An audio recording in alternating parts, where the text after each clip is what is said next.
Kupai. Honorable Kupai. Kubai. Kubai. Oh. Okay. Matabane. Marema. Or Marema. Marema. Mukwena L. Mukwena. Nkosi M. Nkosi. Honorable Chairperson. Honorable Chair. It's still my house. I'm still in charge.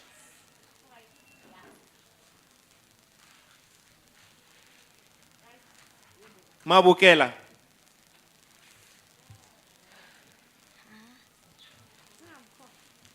Lale.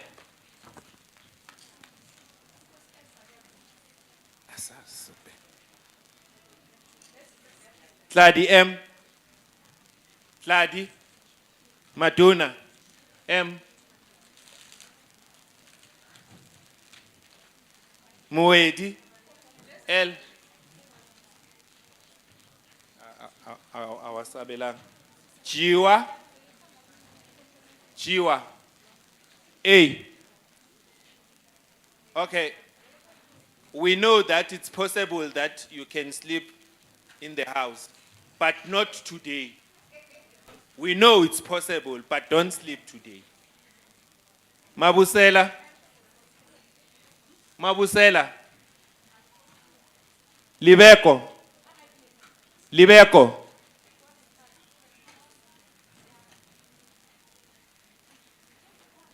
Mutsusi. Mutsusi B.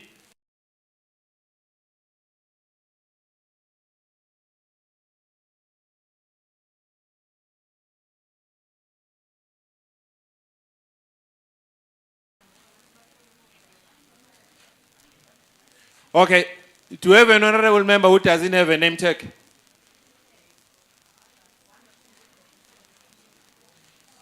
Just two. Two. Nunkosi. Three. Ko Nunkosi. I got Aksu Nkosi M. Yeah, Aksu yela. Okay. I as attending Lawabang and my name tag, we're done. All right. I am still in charge of the chamber. Two things. Whatever that is on your table must disappear now. What I want on your table is your name tag, your bottle of water, your pencil, pens, notepad, and my papers. Up until the speaker has taken charge of the chamber, everything in the chamber is still mine. And I want it to be as clean as possible. Your papers, your paper bags, whatever that you were eating underneath your table. Ngicela ukuthi ngaphezu kwamatafula wenu kube namaphepha wami, namanzi wami, nama-name tags wami.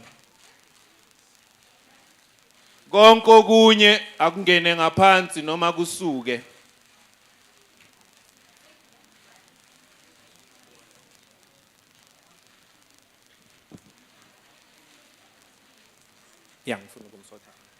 Okay, all chairpersons of commissions, please raise your hands wherever you're seated. Language 1, it's English. 2, Afrikaans. 3, Sotho Pedi Tswana. 4, isiZulu, isiXhosa, isiNdebele. 5, ndichivenda na Chitsonga.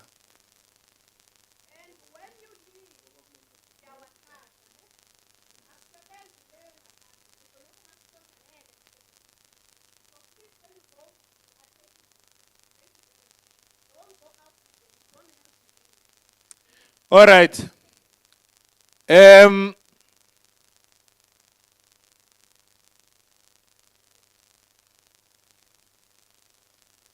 Cell phones.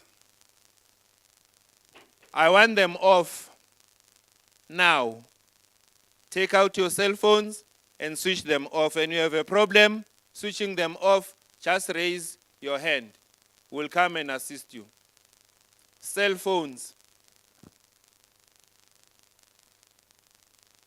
Leading by example, everybody that is important for the duration of the day is here. My cell phone is gonna go off.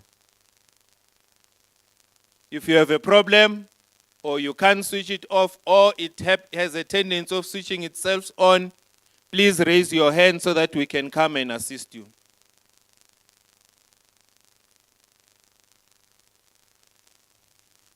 May I have the cameras please moved off my red carpet as well, just for now.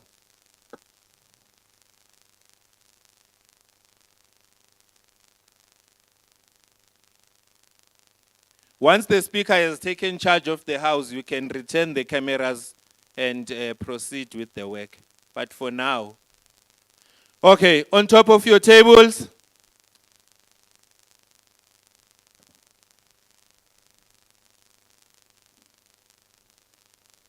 okay.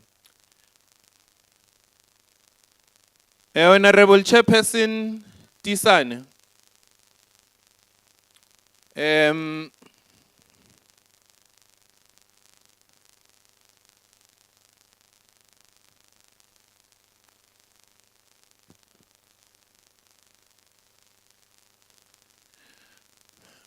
Honorable Makume, please move to the corner.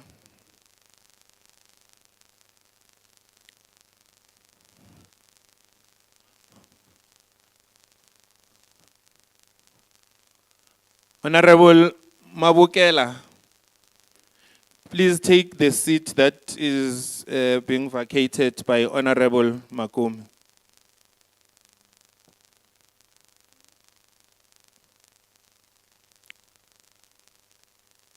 And Honorable Ringane, please swap seats with Honorable Tisane.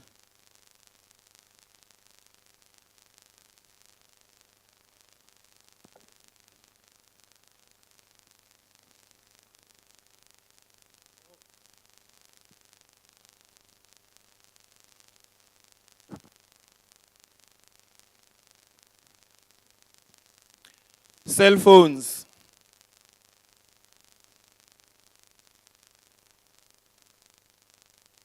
There won't be any use of cell phones during the proceedings.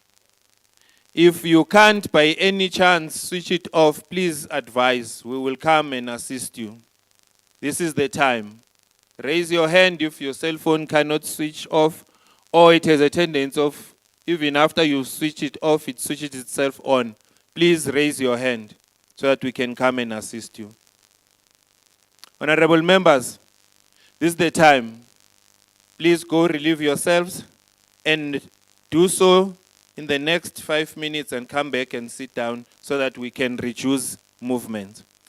On my right, on your left, where you seated, just under that speaker on the white curtain, that's holy ground. That's holy ground. I don't want anyone, even if you have an emergency, a life and death emergency, please find other ways of going out of the chamber, not through that corridor on my right. No, the speaker is not yet here.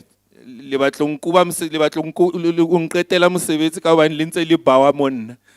speaker is outside. Please go and relieve yourself and come back. Cell phones, I don't want to overemphasize the cell phone. They interfere with the technology. Please have them off. If there is any problem, raise your hand so that we can come and assist you. Honorable members, please go relieve yourselves before the start. Yeah, it's a good rehearsal. You can bow to me.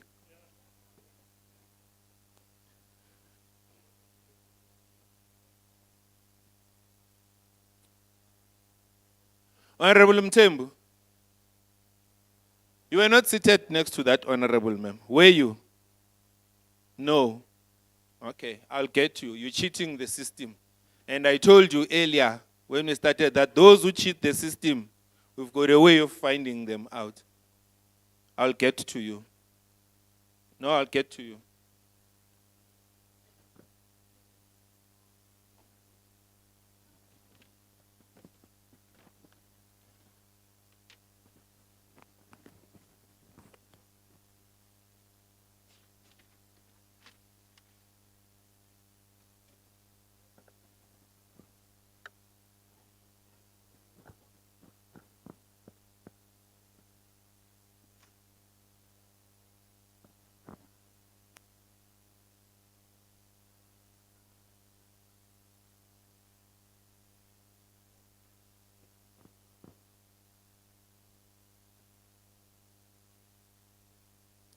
Uh, 10:45.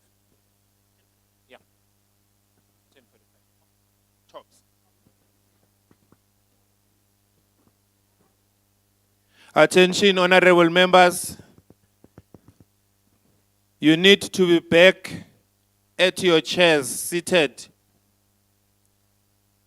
at 10:40 so that we can get underway at 10:45.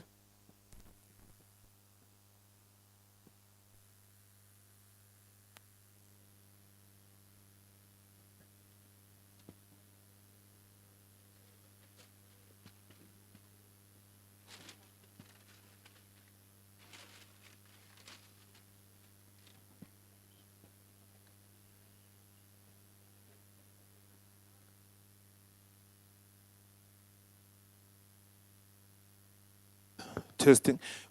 Good morning. I hope we don't have a problem of cell phones on this section of the hall. If you so do, please, we can assist you quickly. If it doesn't switch itself or it doesn't switch off after you switched it off, we can come and assist you. We don't want cell phones because they interfere with the technology that we have.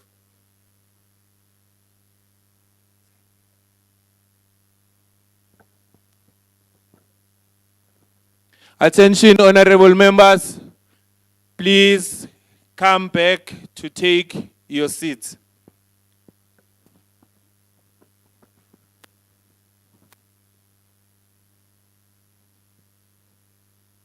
When the bells ring, honorable members, it signals that you need to be seated in your seat in the chamber. Do we have the bells? Yeah, you can start ringing them. 22, because 11 for this. Nikahle. Anisanga la. Sure. I'm going for. No, I'm going for. I'm coming.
Testing. Honorable members, as you take your seats, we will be welcoming the guests into the hall. They will be ushered in, and at 10:40, we'll start ringing the bells. The bells are rang for 5 minutes to signal that you need to take your seats.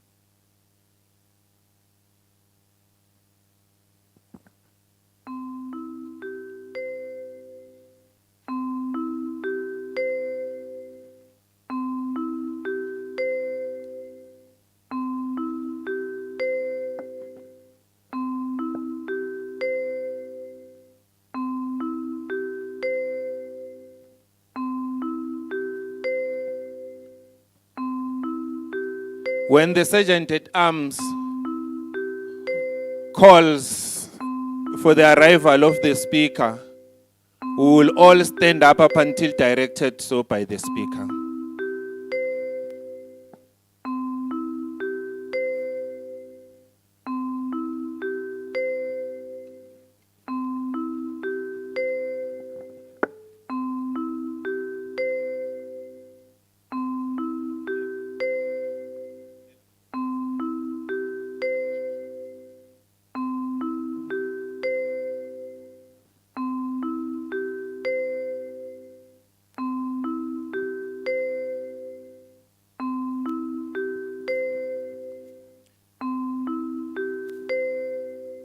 Honorable members, we've got 4 minutes to have been, for you to be seated in the House.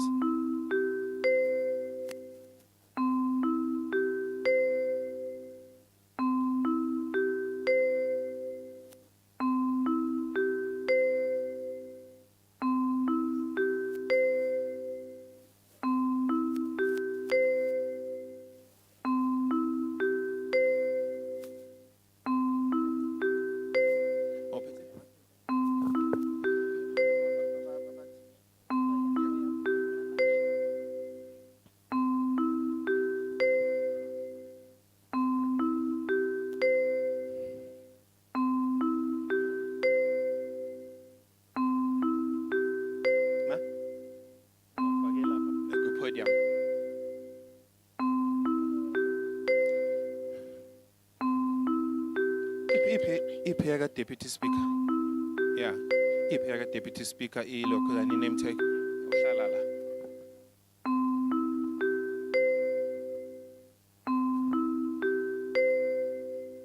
Honorable members, please take your seats.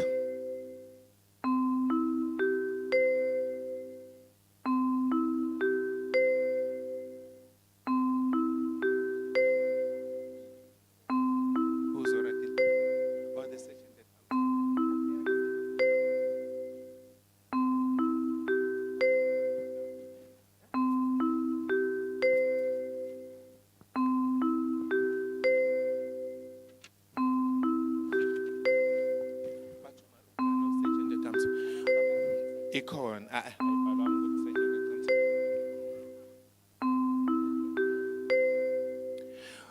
Just one more last announcement.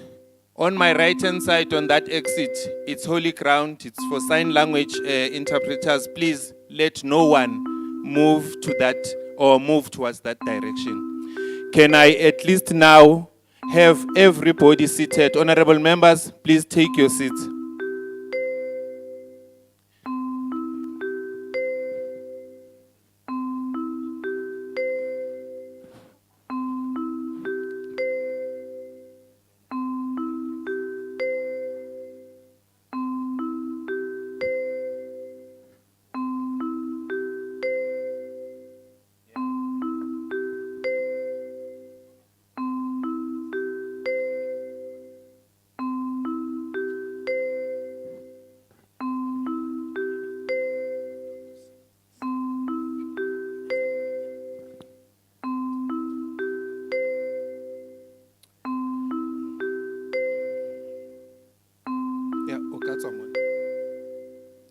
Okay, can I have the doors sealed for the start of the proceedings? Movements, can I not have anyone in the main entrance to the hallway?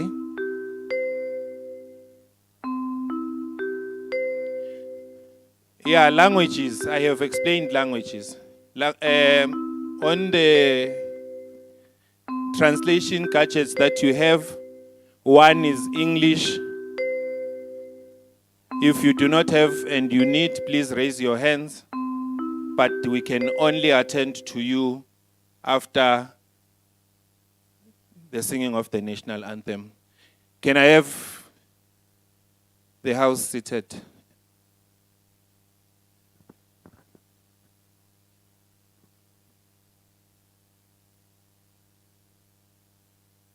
Let's clear the hallway.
Hello.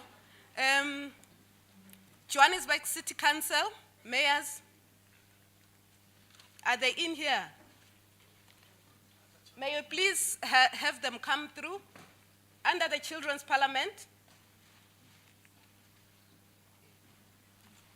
mayors from the Johannesburg City Council,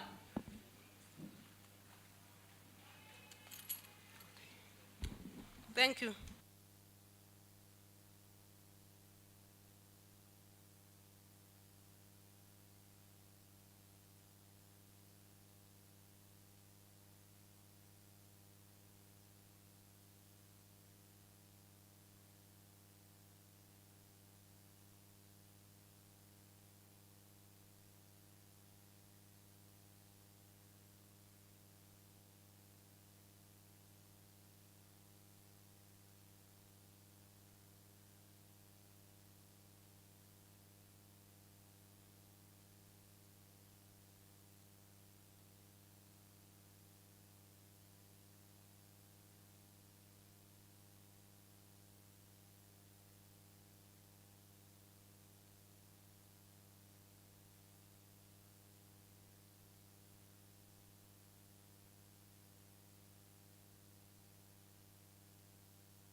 Speaker, all rise.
and have a moment of silence.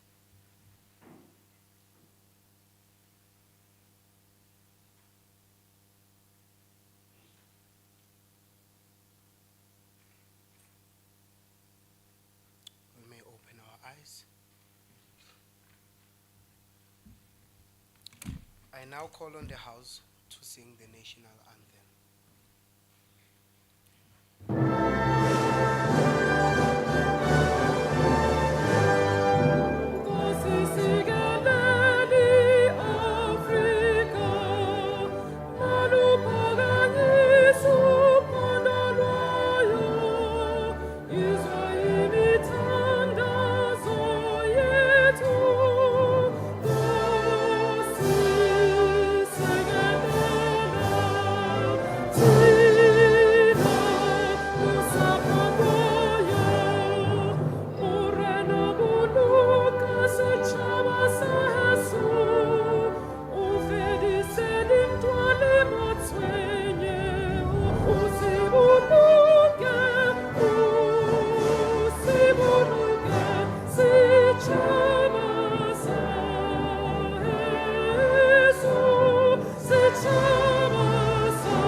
You may now be seated.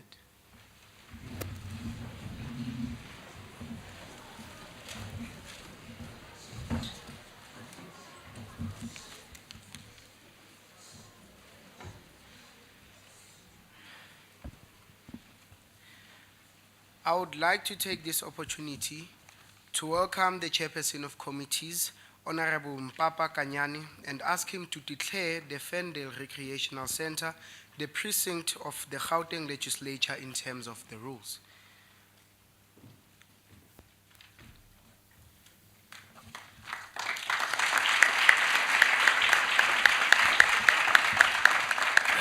Thank you very much.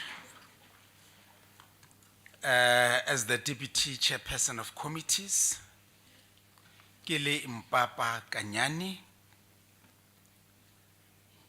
I hereby declares Fendale Recreation Center in the city of Johannesburg as the precinct of the Gauteng Provincial Legislature in terms of Rule 5.9 of the Standing Rules of the Gauteng Legislature, Version 5, Revision 1, read together with Section 2.1 and Section 28 of the Powers, Privileges, and Immunities of Parliament and Provincial Legislature Act Number 4 of 2004. So the Precinct of Parliament, Provincial Legislature are described as follows. 1. The Precinct of Parliament is the area of land and every building or part of a building under Parliament's control, including the chambers in which the proceedings of the houses are conducted and the galleries and lobbies of the chambers. Every part of the buildings in which the chambers are situated and every forecourt, yard, garden, enclosure, or open space, apartment, or anything thereof.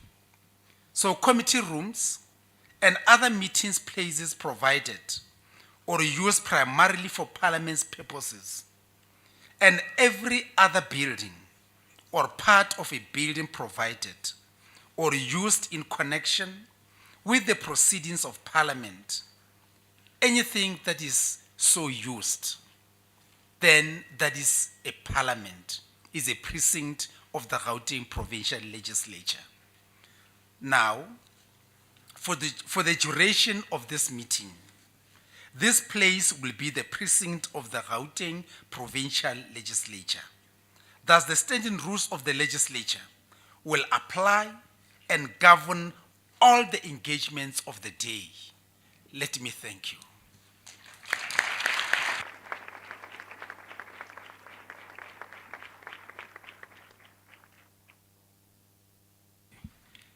Thank you, Honorable M. Kanyane, for declaration of the precinct. I therefore would like to take this opportunity to welcome Councillor M. Kukemur to welcome the council.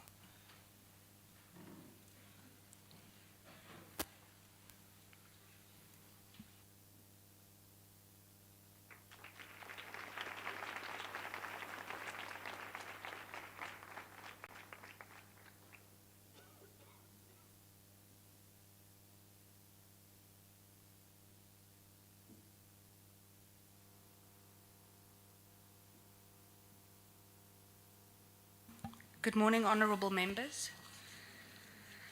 I have been asked to officially welcome and open the session, and it is an absolute honour to have all of you in our beautiful, shining city of gold, which is Johannesburg. I would like to formally welcome the Office of the Provincial Legislature, the Office of the Mayor of the City of Johannesburg, the Office of the Speaker, but most importantly, each and every single one of you. Because just like you, I was also once upon a time a young person that wanted to make a difference. And I took that further. And at the age of 22, only 22, I was for the first time sworn in as a councillor. And that is why today, to me, was so important to give the right message. Because I know that whatever message I give to you today, I hope that you will hold dear. And when you start thinking that what you are doing has no impact, you think back on this day and remember otherwise. I wonder if any one of you can tell me what the name of the telescope is that they recently sent up that just returned with the first HD images of space. Any of you? Yes? And that is correct. Now, they sent back images of space, right? Beautiful, absolutely insane.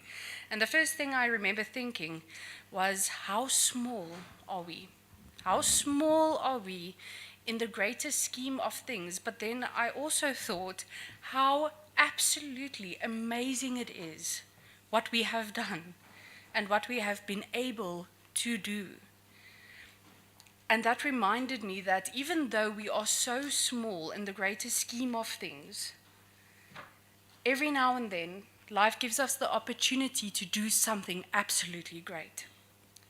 And I hope that this today is that opportunity for each and every one of you to do something great, to do something memorable. With that, I also have the honor to introduce to you our Speaker of Junior Council for the City of Johannesburg, Natara Moodley, and our Mayor of our Junior Council, Arabile Mapiri, to welcome you further. Thank you.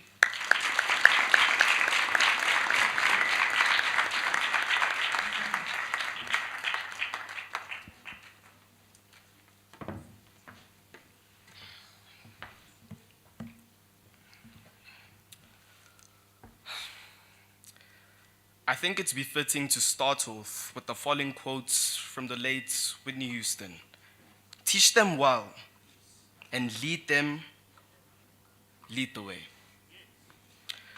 Members of this house, it's a great sight But before I begin, I'd like for us all to have a moment of silence for the lives lost in Alexandra.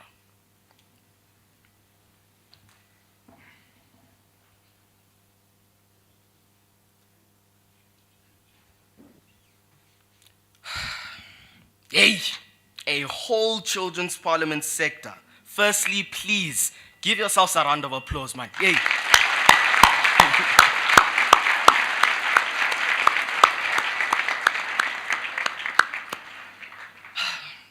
Me and my junior speaker, Councillor Natara Moodley, we understand how hectic parliaments can get.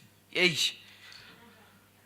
But give yourselves a round of applause.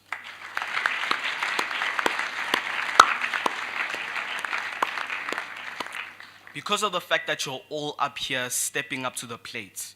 Because us as the youth, we need to appreciate the chances we have of programs like these. Firstly, the impacts that we are talking about in today's parliament. The impacts of bullying. It needs to be spoken about.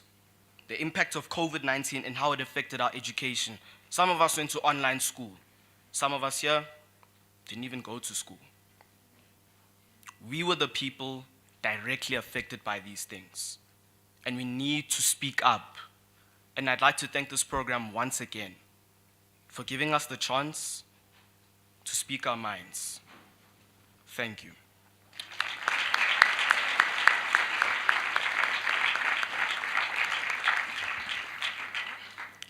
But our four-step plan as the Junior Council is, hey, health, education, entrepreneurship, youth. The city's seven-step plan is a city that gets the basics right. A safe and secure city, a caring city, a business-friendly city, an inclusive city, a well-run city, and a smart city.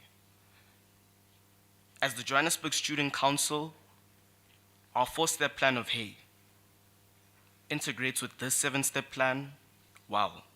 And that's our mission for the next 2 years, my bad.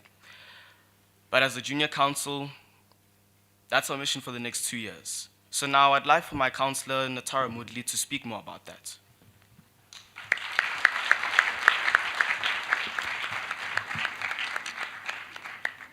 We are from the Johannesburg Student Council. This is comprised of more than 100 students from over 60 schools across the city of Johannesburg. We, as the Johannesburg Student Council, aim to help all the communities around us and help better the lives of everyone. This is an amazing experience to help those around us while learning how Parliament works. There are many projects that we intend to fulfill in our time of office, much like the topics today. Today's topics we are very passionate about. And if you have anything that you would like to discuss with us with regards to these topics, feel free to chat to us during the break. We know that being in a council like this is not an easy task. So we thank you all for participating and being here for this event.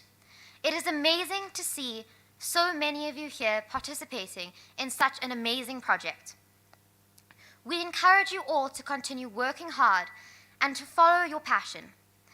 Ms. Jennifer Fufu, the Honorable Mayor of Johannesburg, Mr. Arabile Mapiri, and the Honorable Junior Speaker, Ms. Moodley, the Presiding Officer, Ms. Asanda Mfena, and I think I should also acknowledge in our presence the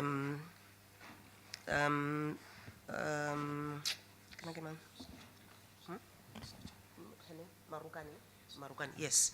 The Sergeant in Arms also, with your beautiful smile. I wanted to see that smile. You need to be acknowledged. Also, let me acknowledge all of you, our future legislators. We are looking forward to your debate. Unfortunately, I have to leave before you are done, but there are some elements of your debate that I'm very much interested in. And I had an opportunity, thank you very much to Honorable Mpapa and the Deputy Speaker, to ask that, I be provided with the resolutions that you would I want to start by adding on what you said, Honorable Mayor, Junior Mayor, on the song, and I think this is going to reveal my age. You said, you acknowledged the late Whitney Houston, but I'm going to acknowledge the original writer of the song, George Benson. You probably don't know him, you're too young. But he's the original, but it's a good song, and it's very appropriate. And the name of the song is The Greatest Love of All. Why I am adding to what you're saying is because at the heart of everything that we do is because we love you, our children. We really do. We are driven by the fact that you are our children and we have to guide you, do everything else that we have to do. But the driving factor is because we love you. So he goes further in that song and he says, maybe let me quote it as it is. It's the greatest love of all. We believe that you are the future indeed, and that we must teach you well and show you the way. Hence, the sitting that we are having today. So it's our responsibilities as the people who have gone before you to make sure that we teach you. But he also goes further and speaks about the fact that children must be happy and children must be loved. So I'm glad that you're going to be looking at two topics that I said earlier on bullying, because it's what you're experiencing at school, and we need you to give us ideas on what you're saying and what you're experiencing, and what do you think it is that we need to do to help you resolve those problems. There are others that I mentioned earlier on. So because we live in a democratic country, Parliament is crucial in ensuring that the voices of our people are heard and represented. Therefore, freedom of speech, which is subject to the rules of the House, is an essential element that ensures important matters are brought to the House and deliberated upon. The fact that the Constitution itself instructs Parliament to facilitate public participation, Parliament is obligated to ensure public participation in all its work. That is why we have gatherings such as these to ensure that all sectors are represented and their matters are deliberated upon with the full participation of Parliament and yourselves. For instance, the Bill of Rights states every child has the right to a name and a nationality from birth, family care or parental care, or to appropriate alternative care when removed from the family environment, from basic nutrition, shelter, basic health care services, and social services.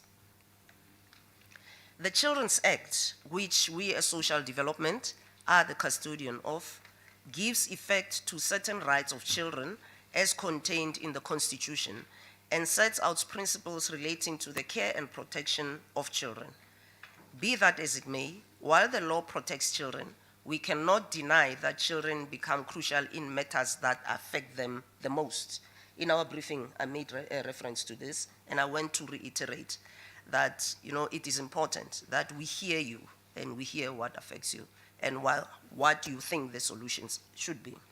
Furthermore, we cannot deny that children are faced with a myriad of social ills such as abuse, poverty, substance abuse, bullying, cyberbullying, teenage pregnancy, and notwithstanding how COVID-19 exacerbated these social ills. That requires your full participation if we are to develop strategies that will have a meaningful impact in your lives. So on the impact of bullying in schools and long-term repercussions, over the years, the crisis of bullying has led to a series of violent spikes within our schools. For instance, in 2019 at Forest Hill High School in Terfontein, a grade 11 pupil stabbed 3 other pupils, with one grade 8 that unfortunately passed away. Another incident in the area that I lived in, not very far from where my house is, within walking distance, at Modiri High School. There was a heartbreaking video of a 19-year-old girl pouring milk over another girl, and thereafter using the empty carton to hit the other people, and it went viral. For me, it hit home because I know both of these girls. I know their families, and I know how they were brought up. So what went through my mind at that time was, what went wrong? how are we finding ourselves in a situation like this? And I hope, like I said earlier on, you know, this is your experience, this is where you are in school. I hope you'll tell us what the reasons, as per your observation and experience, what are the reasons, what leads to these kind of things? I'm talking about 2 girls whose families I know, and their behavior was very strange. That didn't make sense to me. So we need you to tell us what is it that we are doing or not doing that will help us to find solutions working together with yourselves. More recently, cyberbullying has emerged as a new form of bullying, and it is viewed as a big threat to the development and protection of our children. As a response to this crisis, in August 2021, the Department of Social Development, together with its sister Department of Education, launched the Provincial School Social Work Program. This program was developed to provide social work services in Gauteng schools in the absence of social work capacity in GDE, Gauteng Department of Education, to deliver psychosocial services and support to learners and families at high-risk schools. So this service was provided to the families that I just made reference to the Tefoten School and to Modiri High School, but it's given to all the schools where, you know, they find themselves in a situation that I have just described.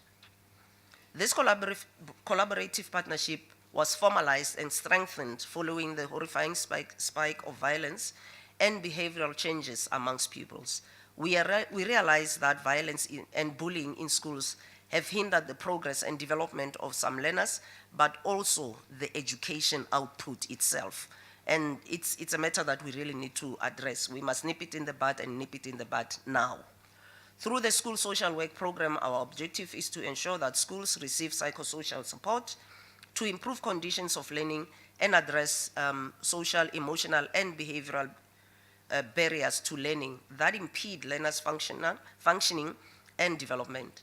So notwithstanding a need for us to contribute to the overall well-being and academic performance of learners within a healthy, a safe, and secure environment. Furthermore, as Gauteng, we encourage the National Department of Social Development to consider developing the School Social Work Program speedily as a national program. So that partnership is very important to us so that all the resources are brought together for a common cause. We contend, should the School Social Work Program be structured from a national level, the work that needs to be done by the Department of Social Development at a provincial level will be seamless. On the impact of COVID-19, which is another topic that you will be looking at, and the impact it had on delivery of quality education. Since the outbreak of COVID-19 in 2020, like any critical sector, education was significantly affected. Students, schools, colleges, and universities have been deeply impacted. And as a response to COVID-19, school closures and adherence to social distancing were implemented. The mayor spoke to, in brief, to the impact it had. So the Human Sciences Research Council reported that affluent households were better placed to sustain learning through online learning strategies, although with a great deal of effort and challenges for teachers and parents. However, in poorer households, many children lack basic resources to ensure their education isn't affected, like, you know, your desk, books, internet connectivity, a computer, or parents who can take the role of homeschooling. The HSRC also reported that for learners in no-fee schools, only 1 out of 5 learners have a computer, and only half of them have an internet connection at home. For learners in fee-paying schools, around half a computer and 3/4 an internet connection was available. Access to cell phones is higher, with close to 80% of learners having their own cell phone devices, smartphones for that matter. 1/3 of learners in no-fee schools and just over half of those in fee-paying schools have parents with post-secondary education. This differentiation in social capital and resources led to the differentiated set of learning experiences at home. Our school social workers also reported that being out of school not only led to learning loss, but mental distress as well, as they noticed many children with anger issues. Exposure to violence and abuse, missed school-based meals, and reduced development of social skills were some of the issues that were recorded by this research program.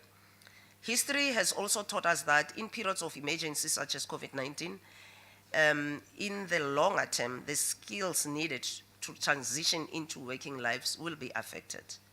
Research has also shown that when children are out of school, women are twice as likely to take on childcare responsibilities, affecting their ability to work on research, or search rather, for work. We therefore cannot deny the effects of COVID-19 and that it had a dire impact on intersectional impact in our societies.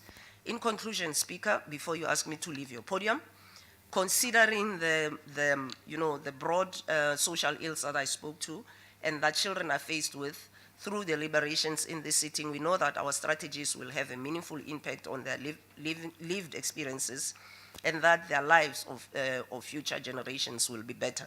I am repeating this for the third time deliberately because we really need to get answers from yourselves. We want to encourage them to hold tight to the popular slogan, nothing about us without us. Because as you yourselves get out into the world, you must remember that your role in safeguarding our democracy is crucial and the development of our country heavily relies on the participation of all stakeholders. So part of the resolutions that you are taking today must be that you must remember that you work with stakeholders, not on your own. So I hope it will be part of your resolutions. I thank you, Speaker.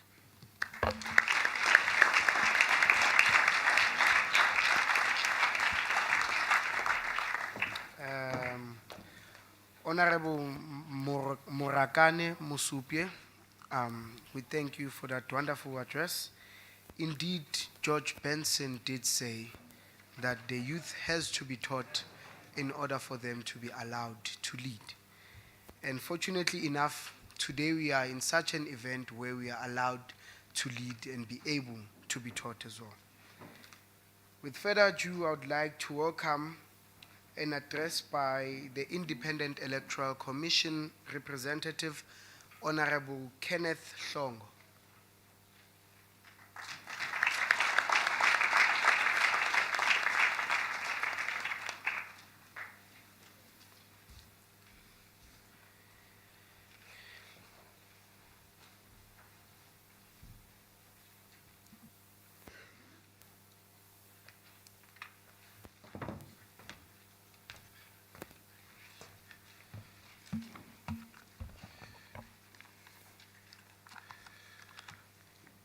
Honorable Speaker of the House, members of the Council and the Parliament present here, Honorable Deputy Chairs of Chairs, the Deputy Speaker of the Gauteng Legislature, and all protocols observed.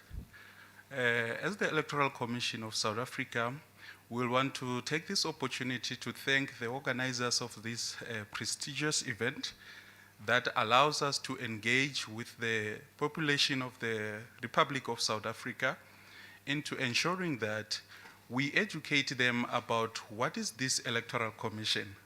I know some of you have heard about the IEC and some of you have never heard about the IEC. And to those who have heard about us but not known us from a close proximity, they will normally call the IEC the Independent Electoral Commission. We are not ESCOM, eh? Honorable members present here, I'm standing before you as the member of the Independent Electoral Commission of South Africa, the institution that is mandated by the Constitution of the Republic of South Africa to run elections in the country. Our mandate as entrenched in the Constitution of the Republic of South Africa, Act 108 of 1996, has stipulated the following mandate to the Electoral Commission of South Africa. That is in terms of Section 190, to say the Electoral Commission of South Africa must be an independent body that manages elections of national, provincial, and municipal legislative bodies. In managing those elections, the Electoral Commission must also further ensure that those elections are free and fair. With all of us being here and to those who have voted before, can we confidently say the elections in South Africa are free and fair? Is it a yes or a no? Yes, I'm glad that we are at that stage. The reason that we say that our elections are free and fair as the Electoral Commission of South Africa is because every election that we run through the legislations that are provided to us. One of the legislation being the Constitution of the Republic of South Africa, some being the Electoral Act and also the Electoral Commission Act. That's why we have the confidence that the elections that we run in the country are free and fair. And furthermore, to the functions given to the Electoral Commission of South Africa, it is to ensure that every elections that we run, we must declare the results of that particular election within a periodic time. And we have been doing that with great excellence. We declare the results of every election within 7 days. In the past election, local government election, we have declared our elections within 3 days. You guys must clap for us. We are doing well.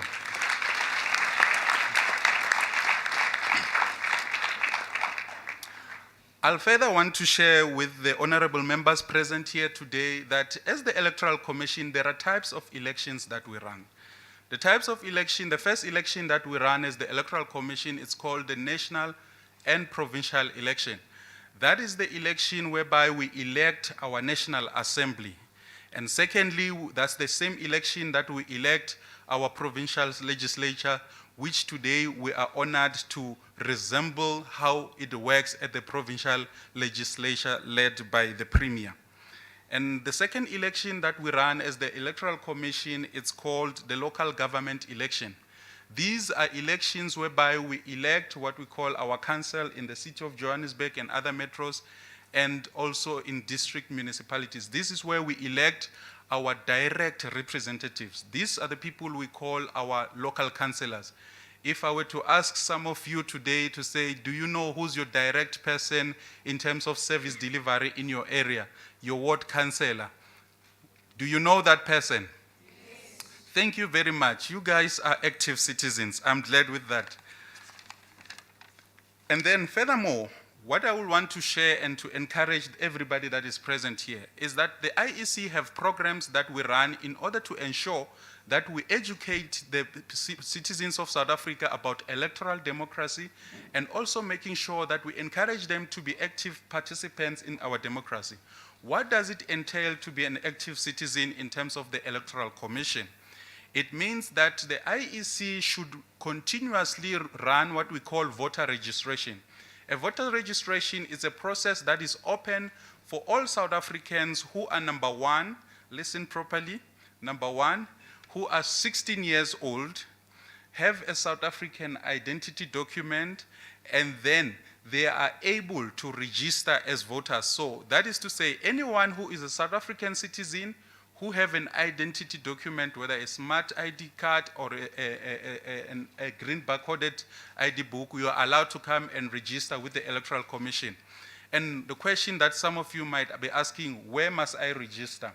In order to register with the Electoral Commission, you have a special privilege today as an honorable member to say if you do have your ID document, if you are 16 years and above, we will be stationed here to register you at the comfort of this house at the back there. Are we together with that? So we are available for you today to register you. Another option for you, if you are not having your identity document or you are still younger in age, you will, once you have your identity document, you can register at our local IEC offices that are available in all municipal offices in the country. And furthermore to that, we have realized, like the Deputy Mayor was saying, that some of them had to learn from the comfort of their homes. The IEC have made sure that to advance with technology, we open a platform whereby we can allow you to register at the comfort of your home. What does that mean? It means to me new. It means that there is an online platform on the IEC website, www.elections.org.za, where you can go and register at any given time. And also you can assist somebody who's not able to run the technology systems to register them on those platforms. And furthermore, this is the call to our honorable members who are from various schools present here today. We want to encourage you that there are student representative councils in your schools. We want to invite you to say the Electoral Commission is available for you at your service to say whenever you want to elect your class representatives, your school representative, please do so by inviting the IEC to run the whole electoral process for you so that you get the feel of what the election entails. Are we going to give us those invites? Please do so. The IEC is available all the time. And honorable members, we want to encourage you to say, please let us participate in our electoral processes and our electoral democracy. As the MEC was saying that you are the future of tomorrow. I want to further add to that to say your future begins today, and whatever situation we are facing, it does not work for you to outsource the responsibility of voting. I thank you.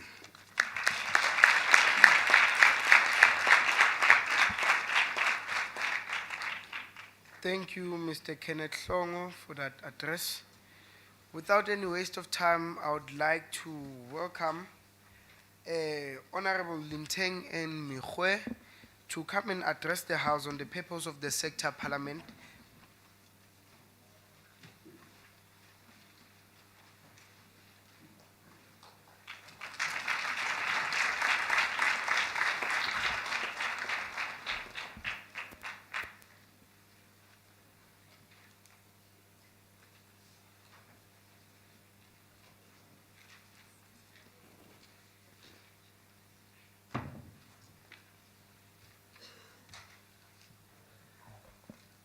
Thank you very much,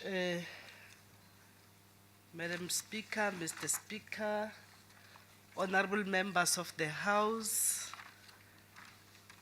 I see the Deputy Speaker of the Gauteng Provincial Legislature, Honorable Nomvuyo Mhlagaza Manamela, is also here. I'm sure you have been introduced, Madam, I'm not sure. Or she says you know her very well because she plays with you on the street. I'm not sure about that. Let me also acknowledge the chairperson of committees, Honorable Sizakele Nkosi Malibane, who is actually joining virtually. The Honorable chairperson of social development, who called me on her way coming here. She was attending a SCOPA meeting, but she got a call that there's a bereavement in the family, so she had to go back quickly to attend to that challenge. Let me also acknowledge the presence of the Honorable MEC for Social Development. I know that Madabako Kharangua, she also plays with you on the streets of Kharangua. I am aware, Honorable Musupe. Let me also acknowledge our youngest member of the Gauteng Provincial Legislature, Honorable Fasiha. Fasiha, these are your children. If you can just stand up so they can see you. She's our youngest member of the Gauteng Provincial Legislature, but also the Speaker of the Commonwealth Parliamentary Association in the African region, because that's where she participates as well. Thank you very much for attending this invitation. But also Honorable Papa Kanyane, the Deputy Chair of Committees, who's also joining virtual because she's in another engagement somewhere in Boksburg. The Secretary of the Legislature, the Speaker, Deputy Speaker, members of the Children's Sector Parliament of 2022. You know what is important about these engagements? You know, I know that the two previous speakers, I can't remember which years. I know one of them from Tsakane, she's now a ward councillor in Ward 83. And it does show that these engagements, they do help a lot. And I'm told that another one, the speaker, who also happened to be the speaker at TUT, has been elected as the president of the SRC. So it shows that we are building leaders of tomorrow. And I recall when I was still young, I refused to be say I'm a leader of tomorrow. In as much as we're grooming you, nurturing you, so to become leaders. But in your own right, we are leaders even today. So we must refuse to be told leaders of tomorrow. Let me also acknowledge, I know that we have a number of teachers, educators who are here. We also have other parents who have decided to join their children because they want to see that the work that we are doing is actually taken care of very, very seriously. Let me greet everyone. I hope all protocols are observed. It is a great honor to be afforded this opportunity. Yeah, you know, when I see young children, ngiyatshisa. I become so hot. Spiwe, you can take this. That is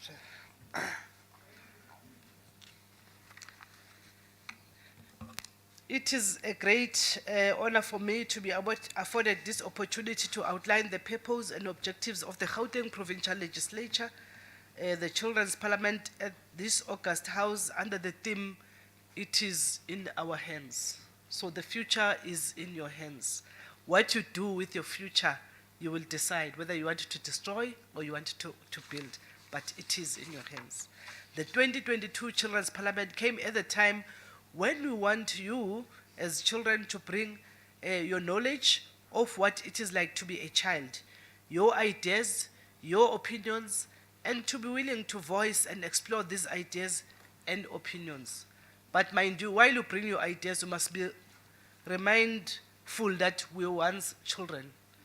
Some of your experience could be our experience too, but in a changing environment.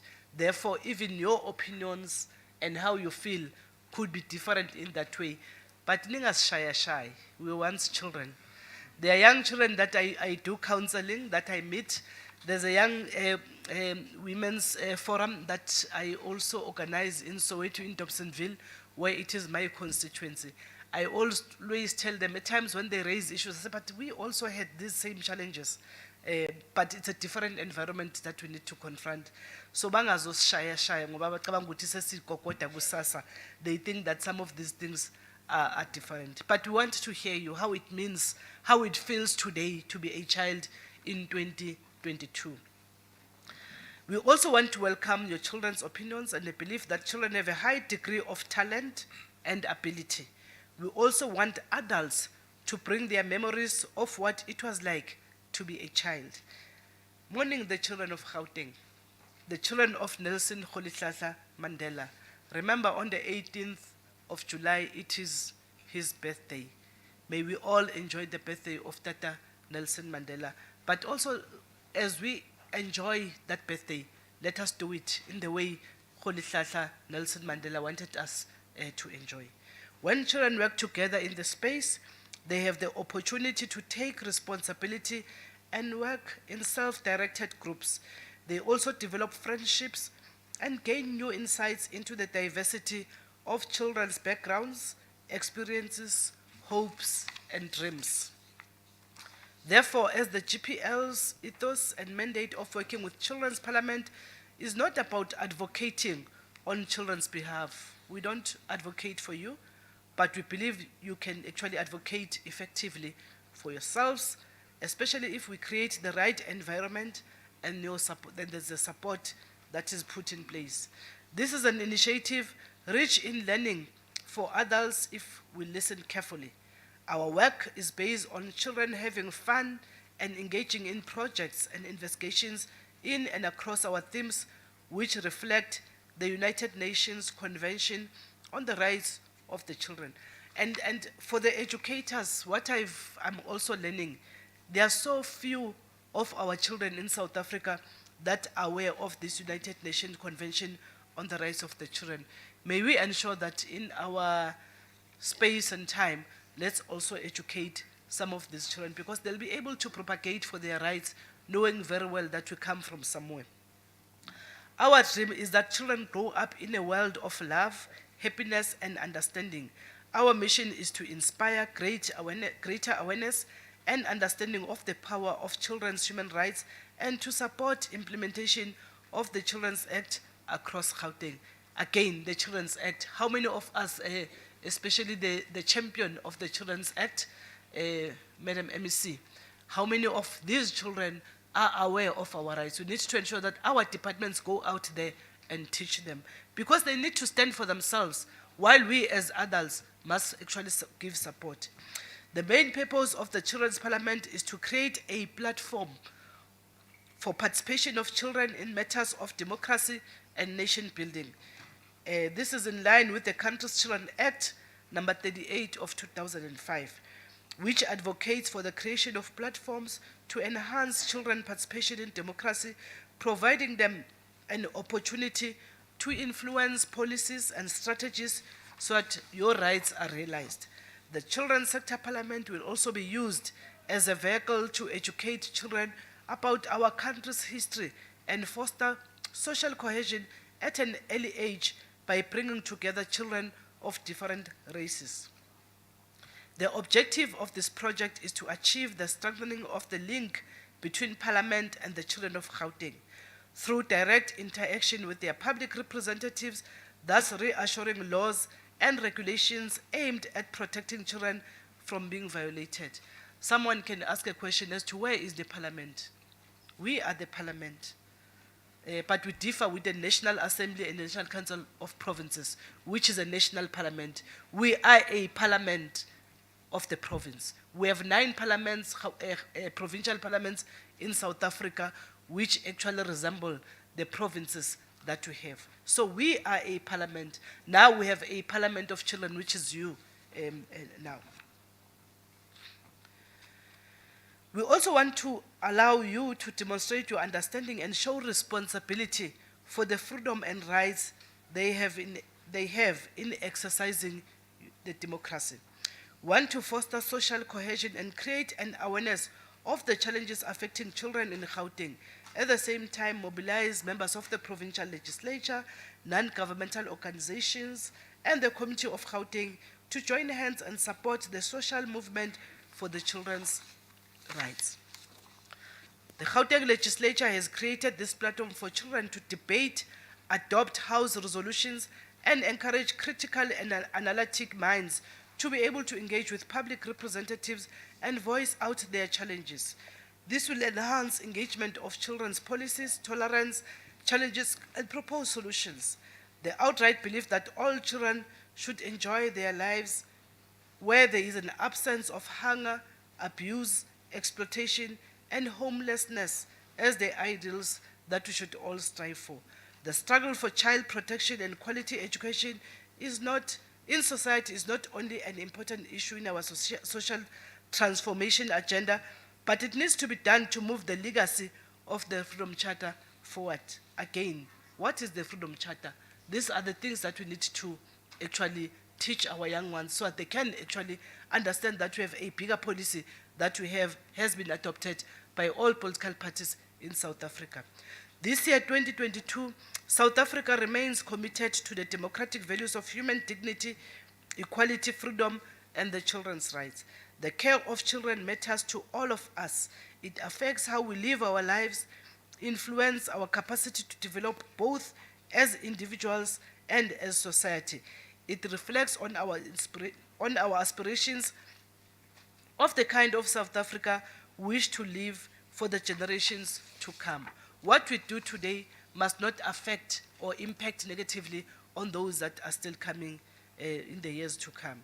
Therefore, we at the Gauteng Provincial Legislature, the Parliament of People of Gauteng, we are continuously working to ensure a child-friendly society that places children at the center of development, recognizing their individuality, respecting their voices, observing their best interests, and protecting them from violence, neglect, abuse, and exploitation.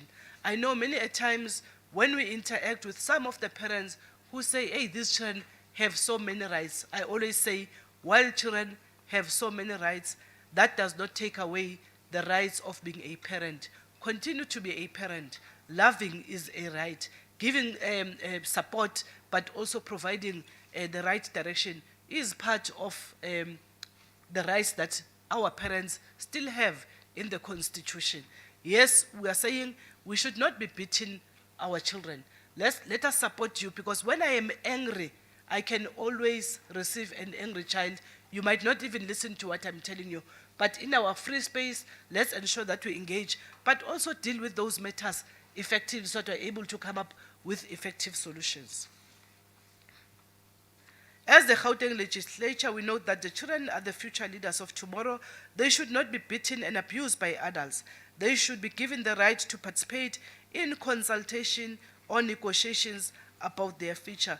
They need to be loved and they need to be cared for. All children have the right to express their own opinions without being rude, without trying to protect yourself when you have done something wrong. We also have the right to be heard in all matters that affect our rights and protection as well as welfare. All children have the right to be heard in courtrooms and hearings affecting their future rights and protection and welfare, and to be treated with special care. We aspire for a society where treating children with care is not just a slogan, but it is lived. I say this as we have just marked a year since the tragedy that traumatized our children, where looting of goods and destruction of services and infrastructure took place here in Gauteng as well as in KwaZulu-Natal. Many lives were lost and many of our children are still grappling the after effects of these incidents, including what happened in the Eastern Cape, where our children nitin geza mapensele. I wonder how do you geza ipensele in a tavern, because bawufuna ugeza ipensele fanele uyigezela encwadini ubhale kakhulu ne, and you become a better child. But unfortunately, those children were confronted with that incident where many of them passed. May their soul rest in eternal peace. We have recently witnessed the traumatic passing of 20 children. I think I've just mentioned that. And this calls for robust discussions and platforms like this one, where all sectors of the society come together and join hands with you, the future of our country. You are therefore called upon to represent the aspirations of all the young people of Gauteng, wherever they are. I urge you to take this platform and make us proud. We want to see you doing good in other sectors of parliament. In fact, I mentioned that we have 3 of our previous speakers and the deputy speaker, including, I think, the speaker of the Commonwealth Parliamentary Association and the president of SRC in TUT, who just started here. They are now people that we can say, we know these people, we once worked with these people. And many a times, when we have our own sittings at the legislature, they always mobilize other young children. We provide transport for you to come, so that we are able to watch Parliament in session. We are able to watch members of the Gauteng Provincial Legislature debating matters of interest to the people of Gauteng. So even with yourselves, if you want to do that, please feel free to interact with your leaders. We'll be able to organize, when we have our own sittings, we'll bring as many people to come and watch us in session, so that we become, we learn from those, because we can't all be politicians, but others can be lawyers, others can be whatever you want to be. The world is your oyster. No longer the sky is the limit. Ne? That is no longer, because when the sky, you might want to touch the sky, and the sky, you can't touch it. But I want to say, the world is your oyster. I urge you to take this platform and make us proud. And I wish the Children's Parliament of 2022 all the best. Ke a leboga, all the best to you and your team. Thank you very much.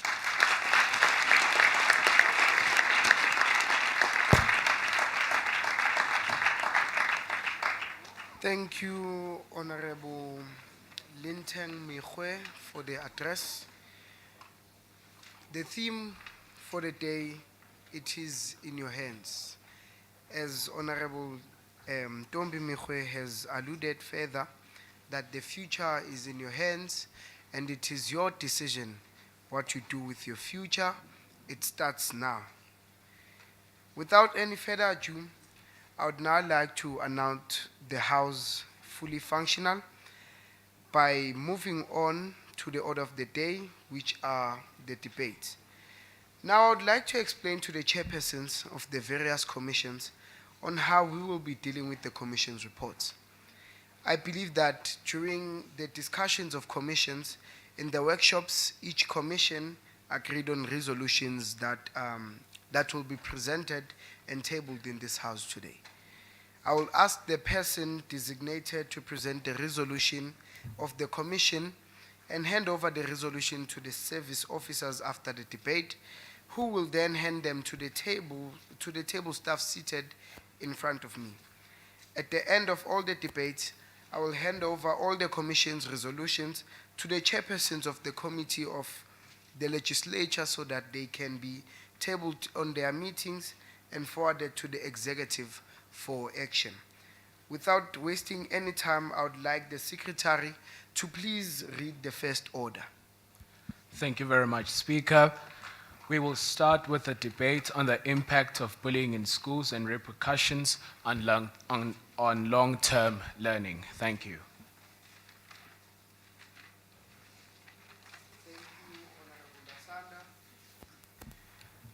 I will now call on Honorable G. Muhweng to debate on the impact of bullying in schools and repercussions on long-term learning.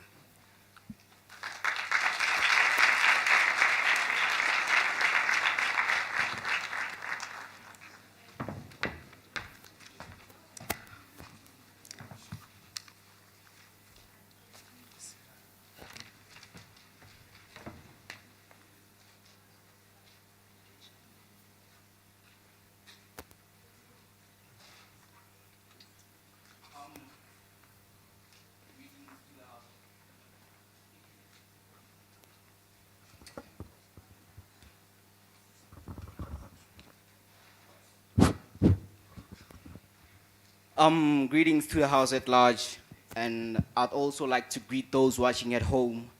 We thank you for watching and giving us your support. Let me get into the topic. I'm Honorable Huitima Muengi from Sikulekile Secondary School. I'll be doing the impact of bullying in schools and repercussions on long-term learning. Firstly, what is bullying? Bullying is the act of unintentionally or intentionally hurting a person. Bullying constitutes a complex problem in school kids' lives. It is a problem that affects all students, either bullies or victims, and those attended interpersonal violence. Bullying may involve many sections such as verbal, physical assaults, threats, jokes, or language and criticism. This act is either practiced mainly by a single person or a group. Bullying exists in different ways and forms.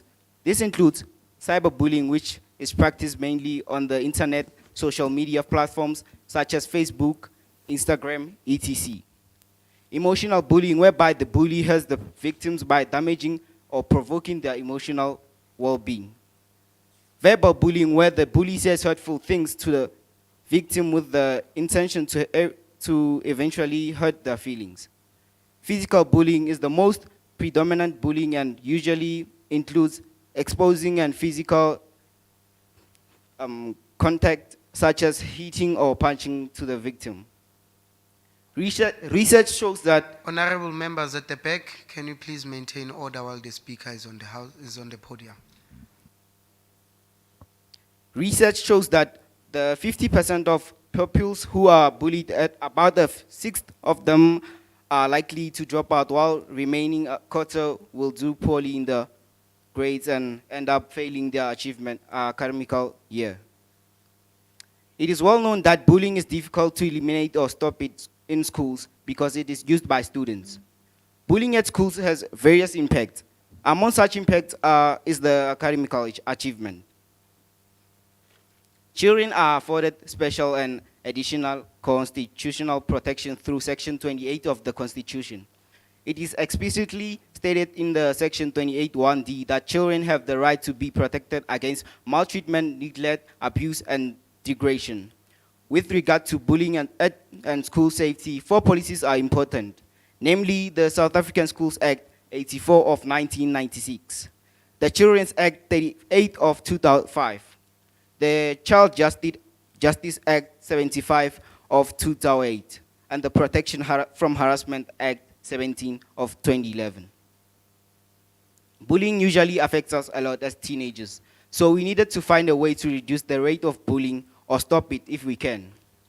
That's why we are all gathered here all the way from the city of Tshwane, Ekurhuleni, Johannesburg, Sedibeng, and West Rand to help the government reduce the rate of bullying or stop it.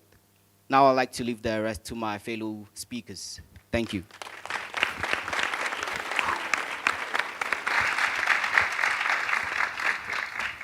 Thank you, Honorable Moeng, who argued the types of effects that bullying has on today's youth.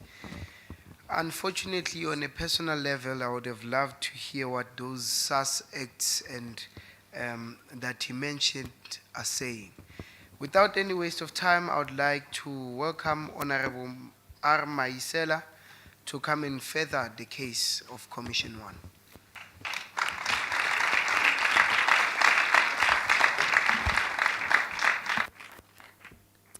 Good morning, honorable members and the House at large. Standing in front of you today is Honorable R. Maisela from Sedibeng, representing Commission 1. Answering the question, is the government doing enough in addressing bullying in schools?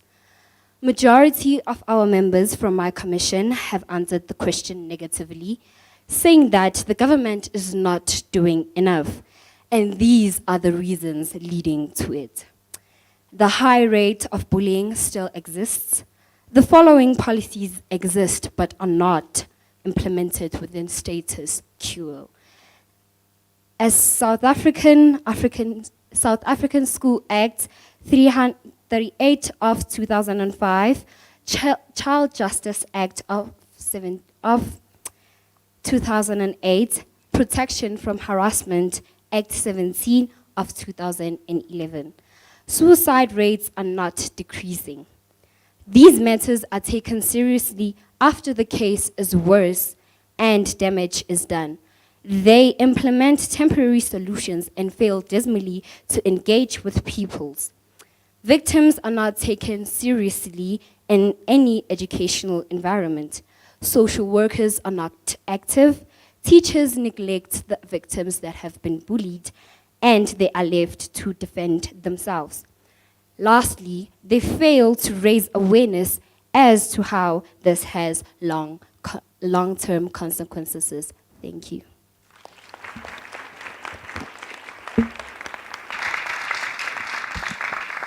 Thank you, Honorable Maisela. I now call upon Honorable Mbewe to address the House.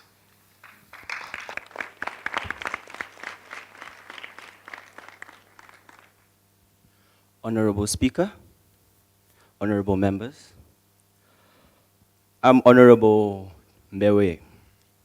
So the main question was, what could be done to curb bullying within schools? So we necessarily have to take note that necessarily when it becomes the context of bullying, what we can only do within the current status quo is to necessarily prevent it and reduce the numbers, as my honorable chairperson and the first speaker has already stated, right?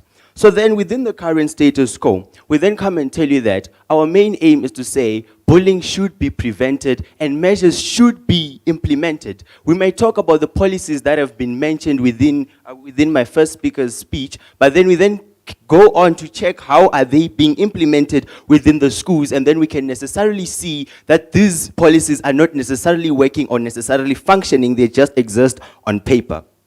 Firstly, in order to curb bullying within the schools, we first have to take note the roots of bullying within the current status quo, because we only identify the bully within the current status quo, but don't necessarily see how you grow up. You grow up to be what you see. You grow up to be exactly what surrounded you while growing up, which takes us back home, which takes us back to our generational roots, which takes us back to our parents.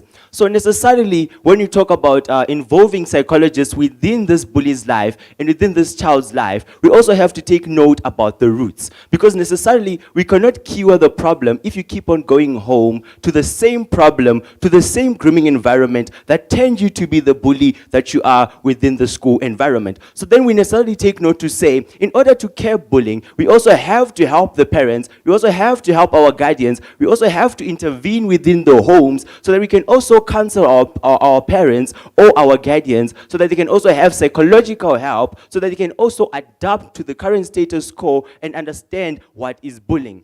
And to another extent, to also raise awareness within our school systems. How do we necessarily then go on to raise awareness? We then necessarily look at our curriculum and our syllabuses, where we also add bullying awareness to be part of the syllabus. So now the more we see it, the more we read about it, and the more we talk about it, that is, the more we become very informed within the current status quo and within our school institutions. And the main aim within the school environment, the main stakeholders become the parents and the learners, the bullies, and also the victims. So we necessarily also have to raise awareness to the teachers, because we all know when we are at school, our parents are our teachers. So when our teachers are not necessarily informed about bullying, or when our teachers don't necessarily take this seriously, this also then means that we cannot necessarily care bullying, because it is not exactly identified within our school system and our school facilities, right? And then we also have to introduce an accountability matrix in order to also care bullying. So when we actually introduce an accountability matrix, is to say once we do workshops within the school systems where we involve the learners, the teachers, and the parents, that means now there is no excuse from the teacher, there's no excuse from the system to say they do not necessarily know what bullying is. And when we actually also add it to be part of the curriculum, there becomes also no excuse to say, I didn't know this is what we call bullying, I didn't know this is bullying. So that means we also eradicate the manner of learners or peoples within the educational system trying to justify themselves. So now when we talk about accountability, it's to mean that to the extent that when you know about something or when you are aware of a problem, you cannot necessarily keep on doing it, because now we have done and implemented the necessary measures. And now we also have to take note, we have to make bullying an unchargeable offense, since we have noticed that when we suspend people, expel people within the current status quo in educational systems, it doesn't necessarily work. We also have to reason with the bully. Thank you.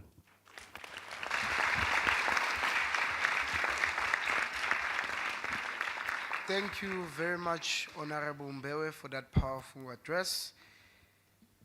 If bullying cannot be prevented, if bullying cannot be cured, then it means that we have to prevent bullying. In essence, that is what Mr. Mbewe is saying to the House, and therefore we cannot cure a disease without finding its root cause. Further ado, I would now like to call Honorable Y. Singh to address the House.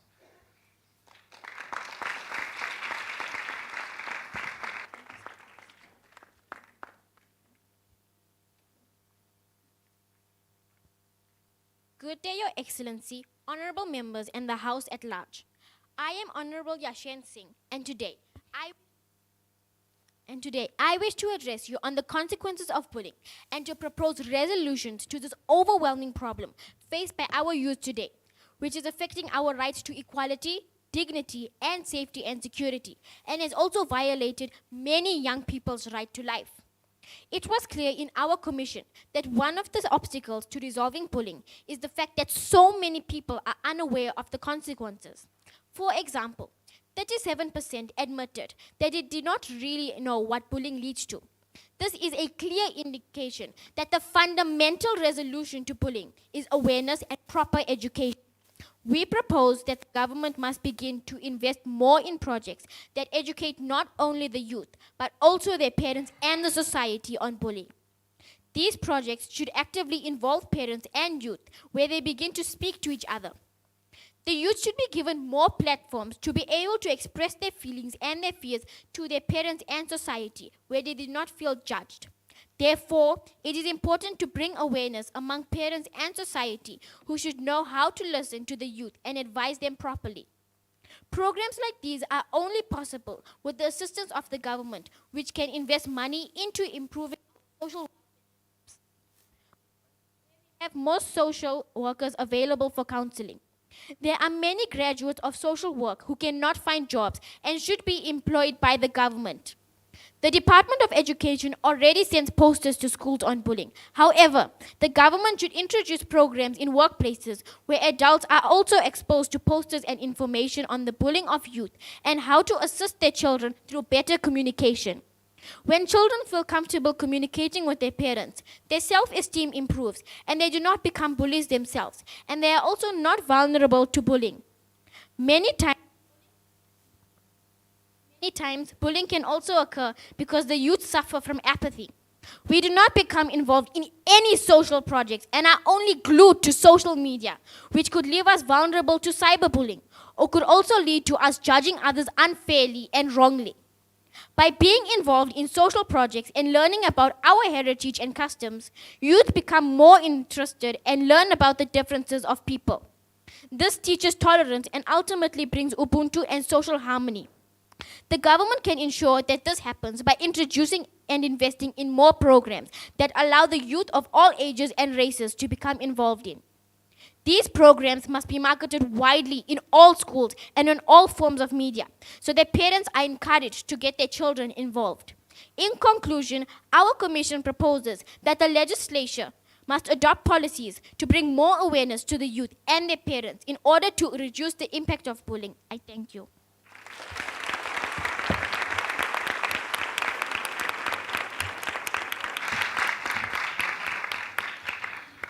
Honorable Singh, we thank you for that powerful speech. Platforms to express themselves are to be given to the youth. I hope honorable members of parliament have taken note about that, and that we should still raise more awareness about this concerning issue that keeps on eating the youth out of society. We would now like to welcome Honorable Aimbata to address the House, please.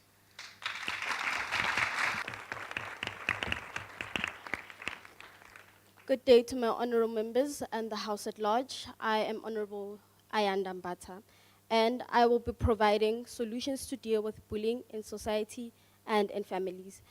So alongside with my fellow honorable members, we said that programs and workshops should be established in schools for parents and teens, whereby parents as well as our teens are taught how to deal with bullying and are provided with emotional support.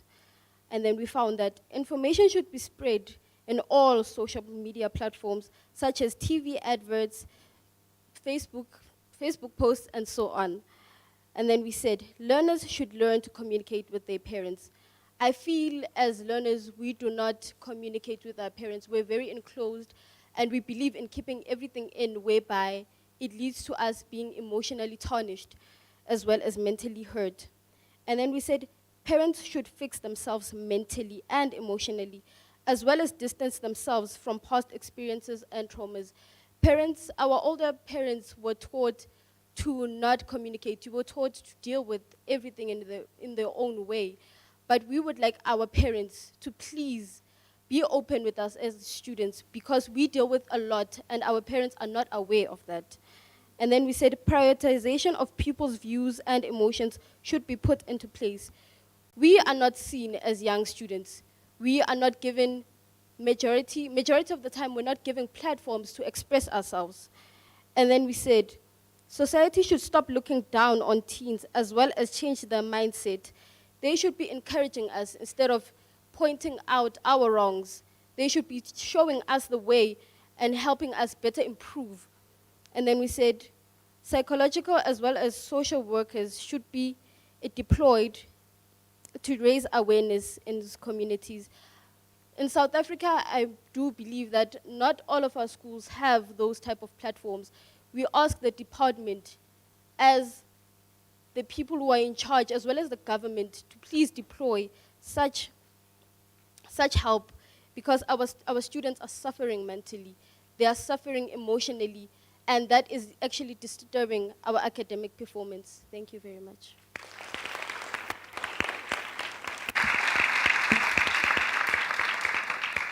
We thank that speaker, Honorable Ayanda, who has made a very important points to the parents back there, that parents, you have to be aware of what your children are going through, and that you should also take note that a teenager should not be forced to be made inferior to a parent, and a parent should be given a superior position at all times. Without further ado, I would now call for open time, and will only allow 4 participants to speak to the debate. Also note that participants who are on the speaking list will not be allowed to speak during open time. Also, do not forget, members, to mention your name and Rule 77.7 when you rise. And then again, House, please let's maintain order, especially there by the left branch of the House. There are certain disruptions that we keep on hearing while speakers are on the podium. Thank you.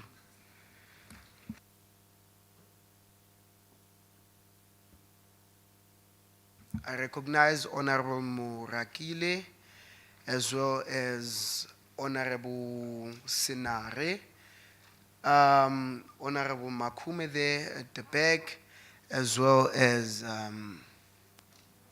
okay, we'll take Honorable Tai.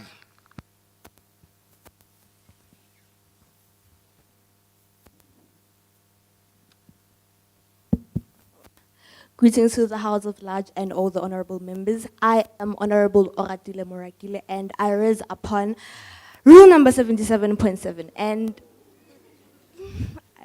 I would like to add on to what the resolution said, and I would like to think that said, I rise upon rule 77.5. I think the reason why about them makes them. Honorable members, can you please maintain order, especially on the left branch?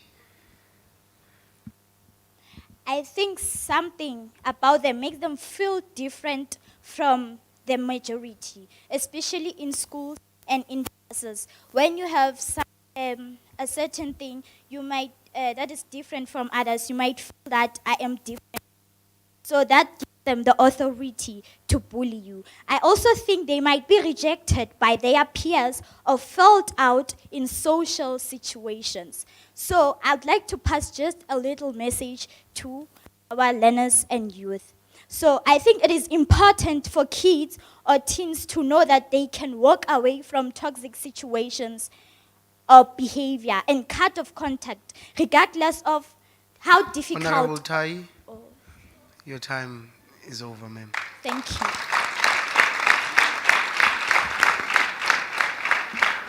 Okay. We thank all those wonderful addresses given by members of Commission 1. And now I would like to call again Honorable G. Moeng to come and please reply to the debate and move for the adoption of the Commission's report. And members of the House on that left branch, if you have no interest to be in this House, kindly please excuse us. Thank you.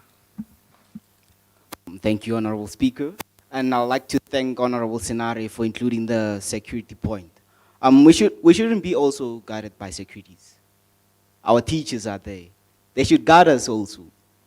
So, I, Honorable Moeng, the chairperson of Commission 1 on the 15th of July 2022, whereby moved for Commission report in terms of Rule 168 read with Rule 117 taking into account all contribution mode. Thank you, Honorable Speaker.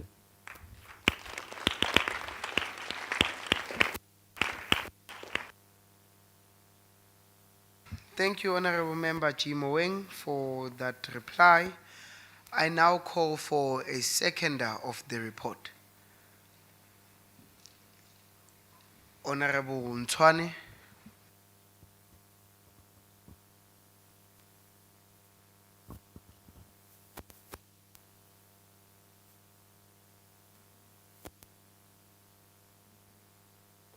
Greetings to the House at large. Standing before you is Honorable Nzwani, and I would like to second the report brought forward by Commission 1, which discusses the impact of bullying and its repercussions on long-term learning. Thank you.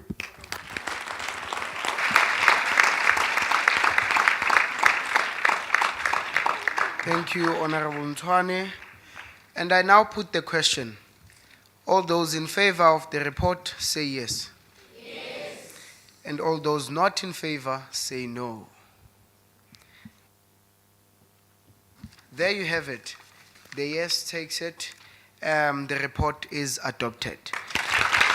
Debate on the impact of bullying in schools and repercussions on long-term learning is now closed.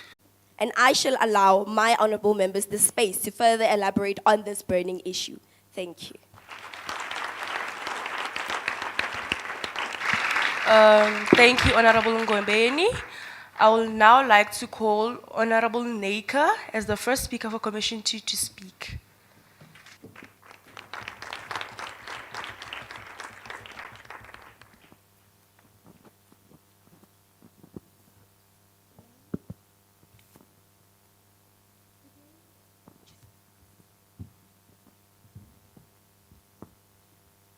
Good day to Your Excellency, honorable members, and the House at large.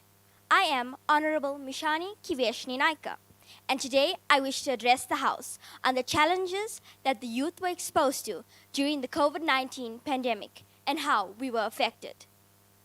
As the youth, our biggest challenge certainly came in the form of our right to education was challenged, as so many learners throughout the country had to sacrifice the standard of education.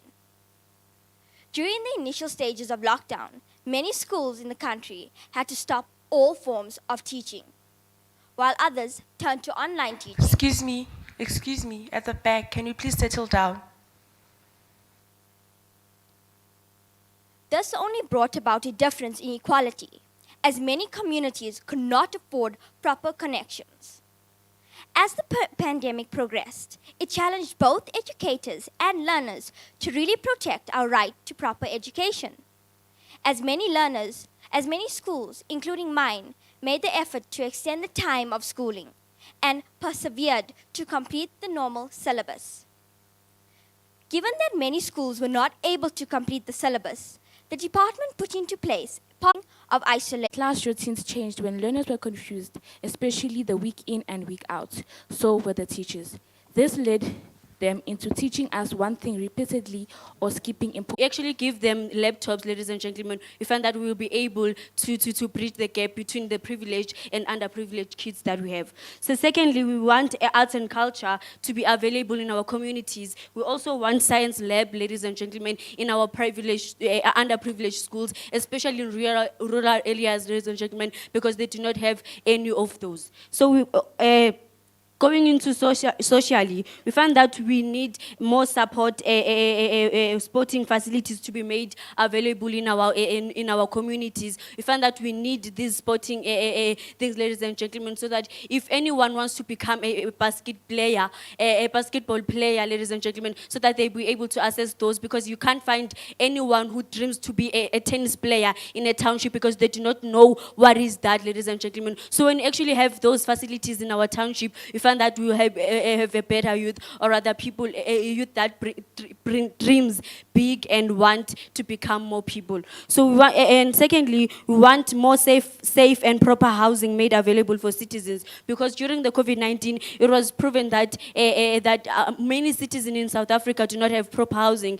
For example, what happened in KZN during when the measure havoc that happened, it proved that many people are not living in a proper housing and do not have proper housing, whereby they get rained. If it's cold, they are getting cold. If it's hot, they are getting cold, hot, ladies and gentlemen. So if we have proper housing, we'll have a better society. Psychologically, we want the government to hire more psychologists in our school. We want specifically professional ones, because we find that our teachers are being hypocrites. If I'm going to tell if I'm going to tell my teacher that, okay, I have a crisis in my home, they will have a meeting about me in the staff room. So if we actually have professional ones, and then we will not have any contact, we will only meet during our session. With that Honorable, being said, I'd like to step down.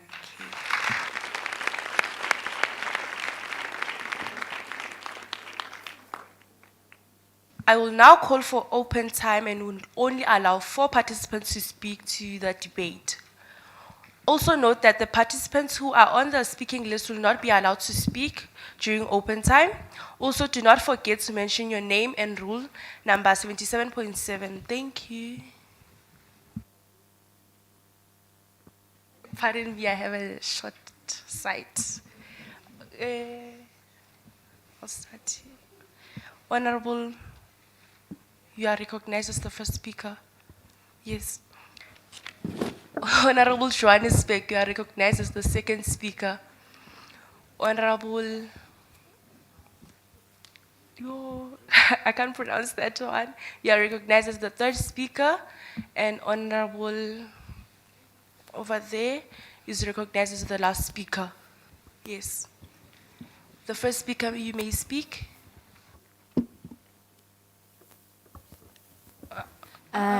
Sorry, I didn't choose you. You, the one in the front. Yes.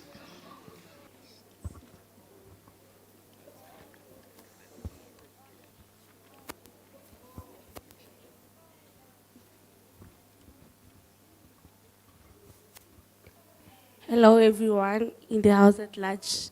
My name is Umpila Honorable Mnama. speakers, can we please have order in the house at large My at the name is back? Umpila Mnama. I'm raising in a rule of Rule 77.7. My question to Commission 3 is that what is your solution? To Commission 2 is that what is your solution to that COVID-19 affecting you when you are while going to school?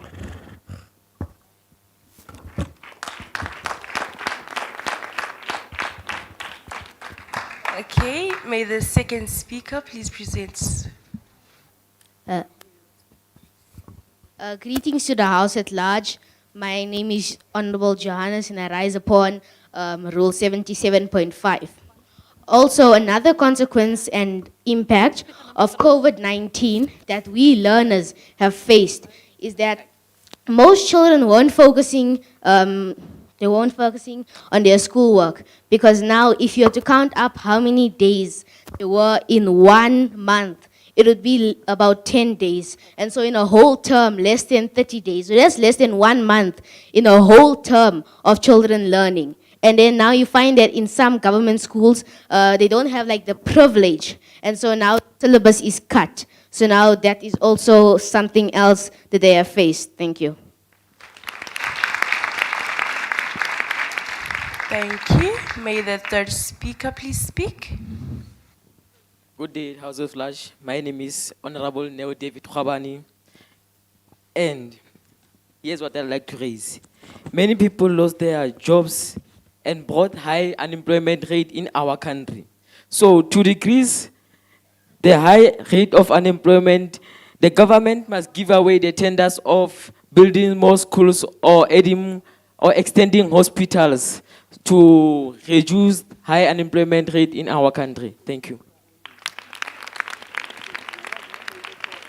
Thank you, Speaker. May the last speaker please speak. Good day to the House at large. I am Honorable Mashaba Kanyisa, and I would like to add on Honorable Skalenge's recommendations. Some of the educational challenges that we faced are also the same issues that we faced even before COVID-19. Point of order on the honorable member there, because the topic is says. Excuse me. You were not recognized. Yeah, but You were not recognized. He wasn't recognized. It's a point of order, ma'am. Oh, okay. Honorable member, the topic says the impact on learning during COVID-19. What I could add up on is that we have lacking poor service delivery because of our management at schools, which is in local schools. We don't get textbooks and all stuff. So I think maybe if government could assist us getting further on poor service delivery in local schools could help. Cause Thank yeah, you. I think. Thank you.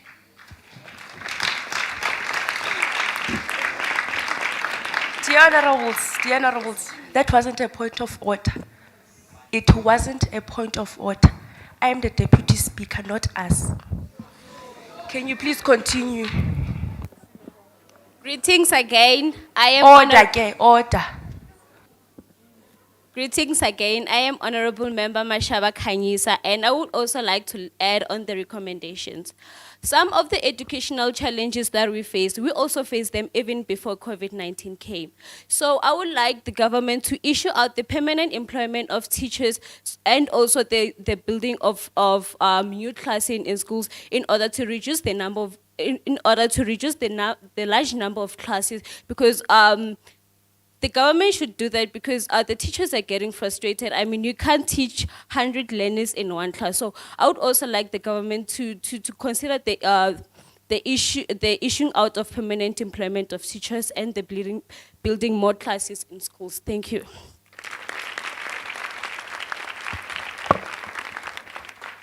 Thank you. Honorable Member Ngobeni, please reply to the debate and move for the adoption of the Commission's report.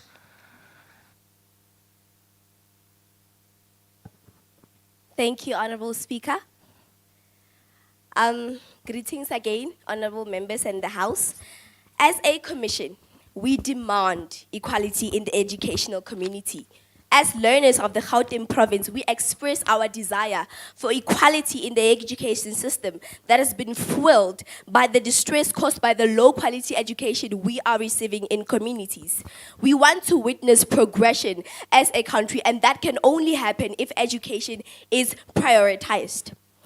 As we conclude, allow us to take this opportunity and express our sincere condolences to all families who lost their loved ones through the deadly pandemic. Let us continue to encourage one another and exercise the prestigious act of democracy. I, Honorable J. Ngobeni, Chairperson of Commission 2, hereby move for this commission report in terms of Rule 168, read with Rule 117, taking into account of all contributions made. A very big thank you to the House for being a well-disciplined House. Thank you.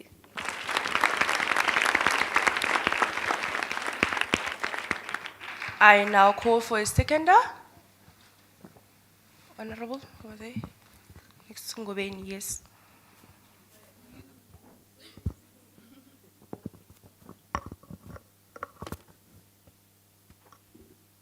Good morning to the House at large.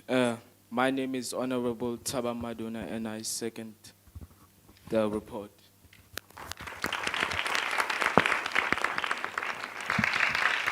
I now put the question.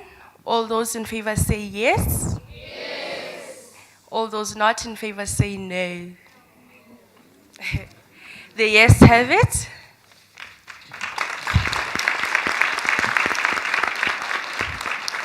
Kindly hand the resolutions of commission, the impact of bullying. Sorry.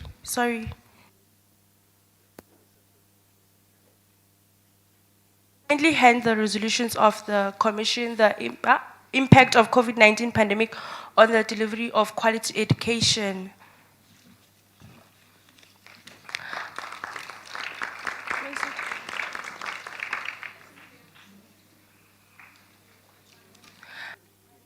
I now declare the debate on the impact of COVID pandemic on the delivery of quality education closed.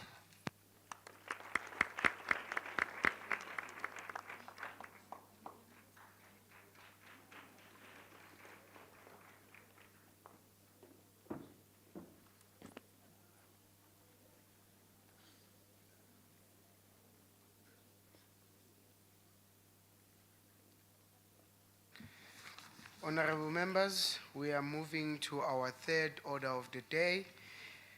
Will the secretary please read the third order? Thank you, Mr. Speaker. Introducing the last debate topic of the day, how to curb teenage drinking.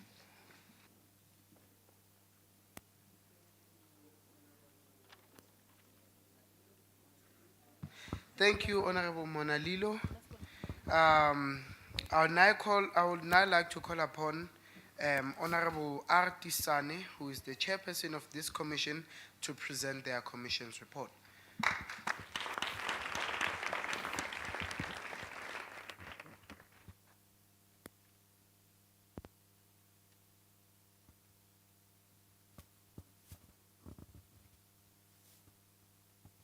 Just saying 1, 2, 3, 1, 2, 3. Before that, honorable members, can all the gentlemen in this house remove their hats? It is not allowed by law to wear a hat in a legislative chamber. Thank you. And please, let's maintain order at that and allow the speaker to address the house. What she's about to say is far more important than what you all are whispering about. Continue, madam. Thank you, Honorable Speaker. Greetings to my fellow honorable members and the House at large. I am Renele Tisane. I am from Sekulekile Secondary School, chairperson of Commission 3 on how to curb teenage drinking. I believe that teenage drinking should be prioritized because it is one of the major problems that we are facing in our country that leads to other problems. Teenage drinking has proven to be a serious matter. For instance, we have many individuals having been in car accidents due to reckless driving after having a sip or two at a tavern. Or might we say just a lovely day at home, but having too much to drink, people. I mean, we can get overboard with that. It leads to unnecessary aggression, such as arguing that leads to fighting to possibly gunpoint. We have many teenagers dying due to problems that originate from drinking alcohol. The problem also might lead to using drugs. Teenage drinking is illegal. According to the National Liquor Act 2003, no one is allowed to supply minors Honorable with members, it's too busy there at the back. It's more like you have opened your own council meeting. Can you please maintain order? And unfortunately for that gentleman there at the back with the white hat, I'm afraid I have to order the sergeant at arms to escort you out of the house.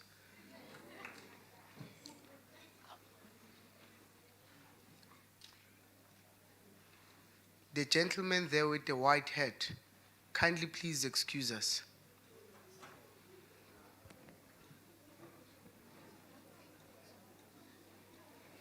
Madam, continue when the house is back at order. Thank you, Honorable Speaker. To continue my topic, drinking could lead to car accidents, aggressive behavior, and teenage pregnancy. High capacity of alcohol in the system of a teenager could disrupt normal growth and sexual development. 33% of schoolgirls who fell pregnant did not return to school, which led to a 54% of girls in mostly rural areas to drop out of school. We have an 80% of male teenagers dying due to alcohol and drug consumption. In 2019, we had a 24.6% of 14 to 15-year-olds reported to at least having one drink. The percentages could be skyrocketing by now. Every year, approximately 5,000 young people under the age of 21 die as a result of underage drinking. This includes about 1,900 deaths from car accidents. Sometime recently in Eastern Cape, 22 teenagers were found dead in a bar.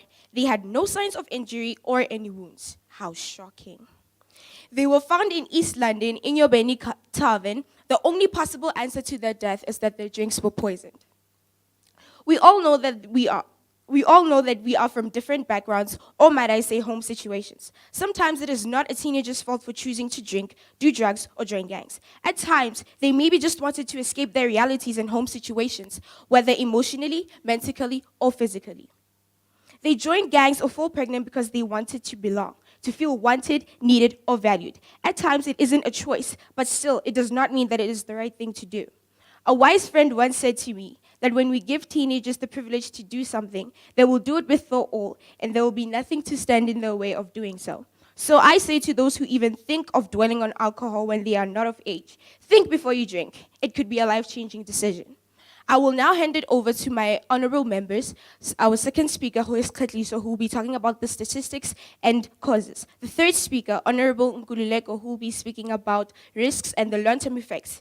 Our fourth speaker, Honorable Thelma, who will be talking about the government's interventions. And our fifth speaker, Honorable Zoe, who will be talking about the resolutions and the recommendations. Thank you. We thank you, Honorable Tisane, for that powerful and motivational speech. Remember, House, to think before you even touch alcohol. South Africa is now a battle of the verses, where we are struggling and fighting with parents to stop consuming alcohol, yet the kids are also now starting to drink alcohol exactly to escape their problems. Moving forward, we now welcome Honorable Kaylee Khwati to address the House.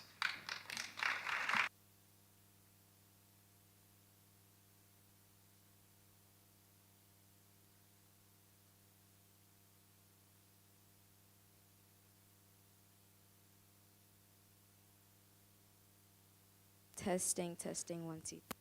Okay. Good day, ladies and gentlemen. Oh, I'm sorry. I mean honorable members. Good day, honorable members. I am Khadisa Lokhwati, honorable Khatliso Logwati from the Sir Pierre van Reeneveld High School, and I will be your Deputy Speaker of Commission 3. Teenage drinking has been an ongoing issue all around South Africa, and after the Enyobeni tragedy, it has become a massive issue to start focusing on. Well, I'm sure the questions that you all are asking, ladies and gentlemen, is what is teenage drinking, and what are the causes of it, and how can we curb teenage drinking? Well, underage drinking, by definition, is when a person under the legal age starts to consume alcohol. And obviously, we know in South Africa, the legal age to start consuming alcohol is 18. According to aware.org, 21% of teenagers start to consume alcohol by the age of 13. When talking about teenage drinking, we have to look at all the effects that actually affect and impact teenage drinking. We have to look at all the other issues that play a role in underage drinking. One of the issues that do impact or contribute in teenage drinking is the government. The government has to start prioritizing teenage drinking and our mental well-being as it affects us and our self-growth and self-development. And it can also try to hire more professional psychologists, especially in informal settlements, or by making it a point to actually talk about the issues of mental health amongst the youth of South Africa. The other reasons, in my personal opinion, is the educational system. While the educational system does a lot to teach us about a lot, it doesn't really go in detail in explaining the impact of teenage drinking. It does touch on the matter, but it doesn't really give us a full detailed explanation on the actual detrimental causes of this issue, or how much our mental health actually contributes to so the matters of society. The police force has played a major role, especially in teenage drinking, mainly for the fact that they still allow teenagers in taverns is a whole nother problem. And obviously we're not asking them to try and guard every tavern in the South African nation, but at least trying and prioritizing or putting an effort in inspecting the ongoings of these taverns would really make a great impact or an amazing, or could help people. Okay. There are a lot of effects of teenage drinking, especially one of them could be rape. 27% of assaults actually happen because of rape, and these are one of the issues that need to be focused on. This proves how much needs to be done to decrease the issues of alcohol use. And with all that being said, I would love to leave the rest to my third speaker. Thank you.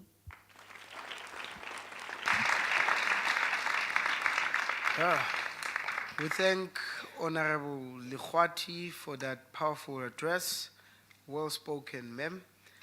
We now move to welcome Honorable Nyati to address the House. Good morning, honorable members and the House at large. I am Honorable Nonkululeko Nyati, and I'll be talking about how to curb teenage drinking. What can we do? Parents should talk to their teenagers and tell them more about the consequences that we faced, such as drugs, get bad grades, suffer injuries or death, engage in risky sexual activities, make bad decisions, and have health problems. Risks of drinking alcohol as a teenager. Firstly, disruption of normal growth and sexual development, increased risk of suicide and homicide. Thirdly, they might expose themselves to suffer alcohol-related motor vehicles crashes and more, such as burns, falls, and drowning. What are the long-term effects of teenage drinking? Pancreatitis, hepatitis, liver crisis, hypertension, and anemia. What are the rationales? Firstly, this is the most common reason. As children enter their teenage stage, friends exert more and influence more over the choices they make. 2, environmental influence. Alcohol advertising also focuses on positive experiences with alcohol, selling their brands as desirable. This also has a negative impact on teenagers. This also goes to my third point, to appear older and more independent. Teens often want to prove themselves they are no longer children. So if drinking is exclusive for adults, they will do it too. Why does this need to be resolved? For children to grow in a suitable society. In that way, it will prevent youngsters to see the wrongdoings that their teenage brothers and sisters are doing. Once these strict and precise laws are imposed to the society, there'll be a high possibility of high rates in academics. This would also curb and culminate the competing priorities, which are teenage pregnancy, social well-being, mental health, and mostly physical well-being. This would also change the mentality of the society in terms of making teenage drinking a norm. In conclusion, strict and precise measurements are to be applied, which include visibility of police raids and severe punishment for perpetrators. When I say perpetrators, I am speaking about tavern owners who let teenagers enter their restricted business area for teenagers, forgetting that they have a bright future ahead of them. American bar owners use webcams which are hung. Honorable Nyati, unfortunately your time has exasperated.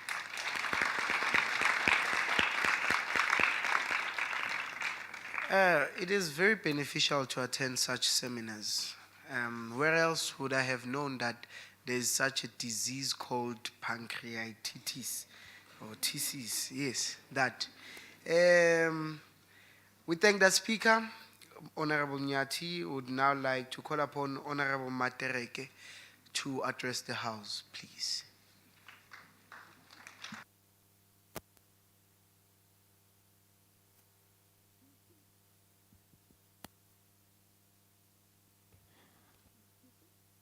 One, two, three. Greetings, honorable members and the House in large. Before that, Honorable, can you please limit the movement, please, especially that left entrance door. Hey, yeah. Continue, madam. Greetings, honorable members and the House in large. I am Honorable Thelma Matereke from West Rand, attending Royal King School in Krugersdorp. I'll be addressing the issue of teenage drinking. Teenage drinking has become an enormous and major issue in South Africa and can destroy South Africa's future and cannot be tolerated. One of the reasons why teenagers consume alcohol is to escape their emotions and find self-medication. Usually when teenagers are upset and cannot find a healthy outlet for their emotion, they may turn to drinking alcohol. This may result in unwanted pregnancy, unprotected STD infection, a car spin leading to a car crashing, or even harm to the central nervous system and the immune system. Coming to the main question, how can we curb teenage drinking?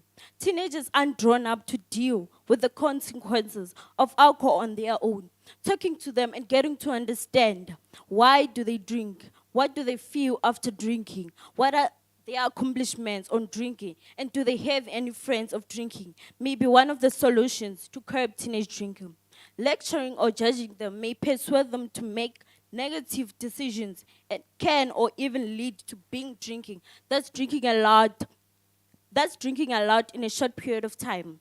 Getting teenagers to understand the consequences of drinking may change one's mind from alcohol consumptions.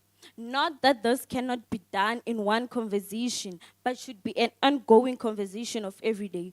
Enforcing existing laws and strict regulations about alcohol sales and service can be done. Becoming a positive influence and not drink in front of them. Also, not drinking excessively may reduce teenage drinking. Thank you. I now hand it to Mrs. Zoe. Thank you.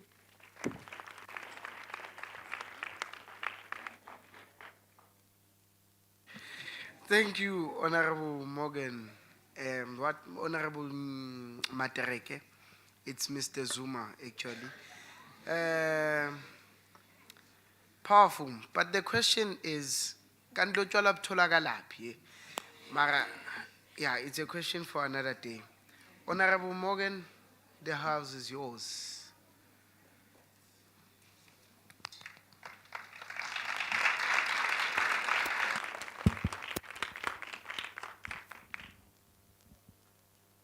Good day, Your Excellency, honorable members and the House at large. I am Honorable Zoe Murken, and today I propose that it is a priority for the legislature to curb teenage drinking in South Africa, as it violates not only the rights of the drinker, but of those around them as well. Teenage drinking violates the right to life, safety and security, dignity, and education, amongst others. The right to dignity can be protected by improving and investing more money into our social welfare system, where more free social workers can be available for family counseling. This will improve family bonding, and teenagers will not have to drink to make themselves feel better. There will also be less abuse in the home and ultimately the protection of dignity. The right to education is protected when teenagers are properly educated on the consequences and dangers of drinking. Teenage drinking leads to a high rate of absenteeism, disruption because of fights, and a low pass rate caused by the negative effect that alcohol has on brain development. This not only affects the drinker's right to education, but also of those around them. One way of improving this is by changing the policy relating to life orientation. Presently, learners do not take life orientation seriously as a subject since it does not count towards the university admission. However, if the content of the subject was adapted and it counted more points, learners would take it as seriously as their other subjects and make it the point of learning the content. This education could also be achieved through changes in the policies relating to the advertising of alcohol. Just as cigarettes cannot be advertised, legislation must be introduced to the ban of advertising of alcohol, as it makes drinking look cool and so easy to get. There is a warning on cigarettes about the dangers of smoking, and these same dangers should be on alcohol also. In this way, the right to safety and security will be protected, which can also be achieved by the better enforcement of policies on the sale of alcohol. There should be stricter fines for the sale of alcohol to teenagers, but these sales should also be better monitored. The police, helped by the community forums, should patrol around bottle stores, taverns, and shebeens to make sure that no alcohol is sold to anybody under the age of 21. This can only be achieved if the government provides more police and invests in community policing.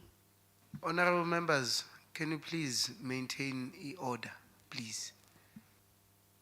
The legal age for drinking and the age of majority should be 21 and not 18, so that teenagers do not believe that they can make their own decisions at 18 years old. Honorable members, it is time to stop accepting teenage drinking and to start discouraging it long before the youth even start to think about drinking. It is time to help young people realize that it is not okay to drink alcohol at all. I thank you.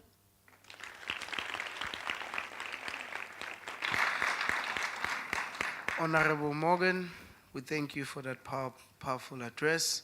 Members of the House, the commotion there at the back, especially people who are moving in and out, we are causing disruptions. We end up not hearing what the speaker is saying, which is far more important within today's scenario, right? Can you please maintain order and limit our movement? Only excuse yourself from the house if you need the restroom, not to go about dilly-dallying outside. I would now call for open time and will only allow 4 participants to speak to the debate. Aye. Why? Also note that participants who are on the speaking list will not be allowed to speak. Do not forget to mention your name, bow, and mention rule number 77.7 when you are speaking. Firstly, I'll recognize Honorable Lutuli there by the back, and also recognize our Sergeant at Arms, and recognize Honorable Makwe, and also recognize Honorable Kwetle. Yes, Honorable Lutuli. Salutations to all honorable members and the House at large. I, for one, feel that our government has to implement a strict rule due to the fact of people dying in their system. Our government has to consider implementing a policy that could maybe state you cannot consume any alcohol whilst under the age of 21 years old. and to have a pure national meeting advising teenagers not to drink because this leads to teenage pregnancy. And whilst teenagers are drinking, they could have unprotected sexual intercourse, leading to teenage pregnancy and costing our new dawn and future. I thank you.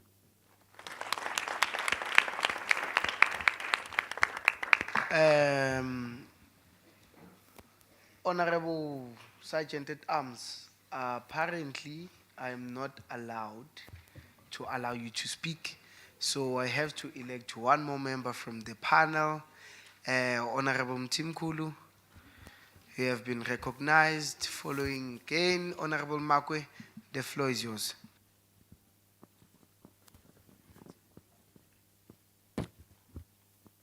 Greetings, honorable members and all protocol observed.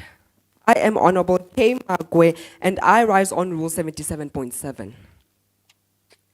Honorable Tisane, you mentioned that you can blame alcohol for young girls getting pregnant.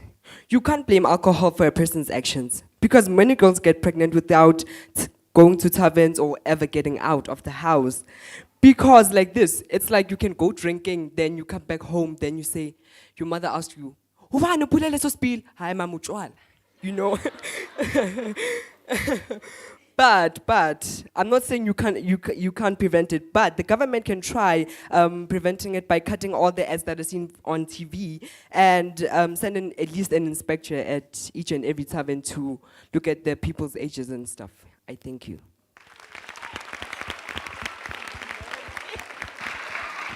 Honorable Makwe, we thank you for that powerful points that you have raised. Moving forward, Honorable from the side. Who was she? Mtimkulu, yes. Greetings, members. I am Honorable Minentle Msimkulu and I stand upon the Rule 77.7.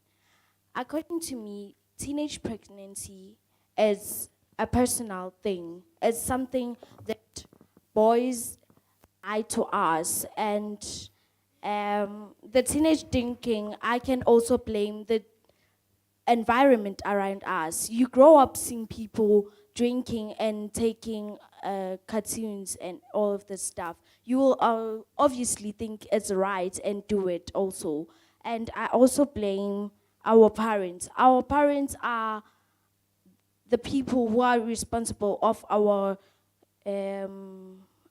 actions. And I think they should also teach us how to respect ourselves, respect our bodies, and respect our environment. Drinking also disaster our environment. It also leads to... Madam Honorable Mtimkulu, your time is up. Thank you. I also blame the parents. Honorable Kwetle, the floor is yours.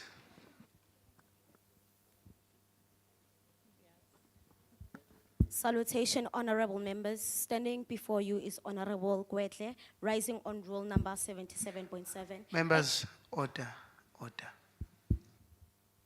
Adding on Commission 3 case, we can implement a mechanism in which securities or police use a web camera which they put on their neck that has a tracker that ensures that there's no illegal drinking, and making sure that people come into alcohol spaces with an ID to avoid buying faces in a way. And this mechanism has been implemented in America, meaning that it can also work in South Africa. Remember, panel, a journey of 1,000 miles begin with a single step. Thank you.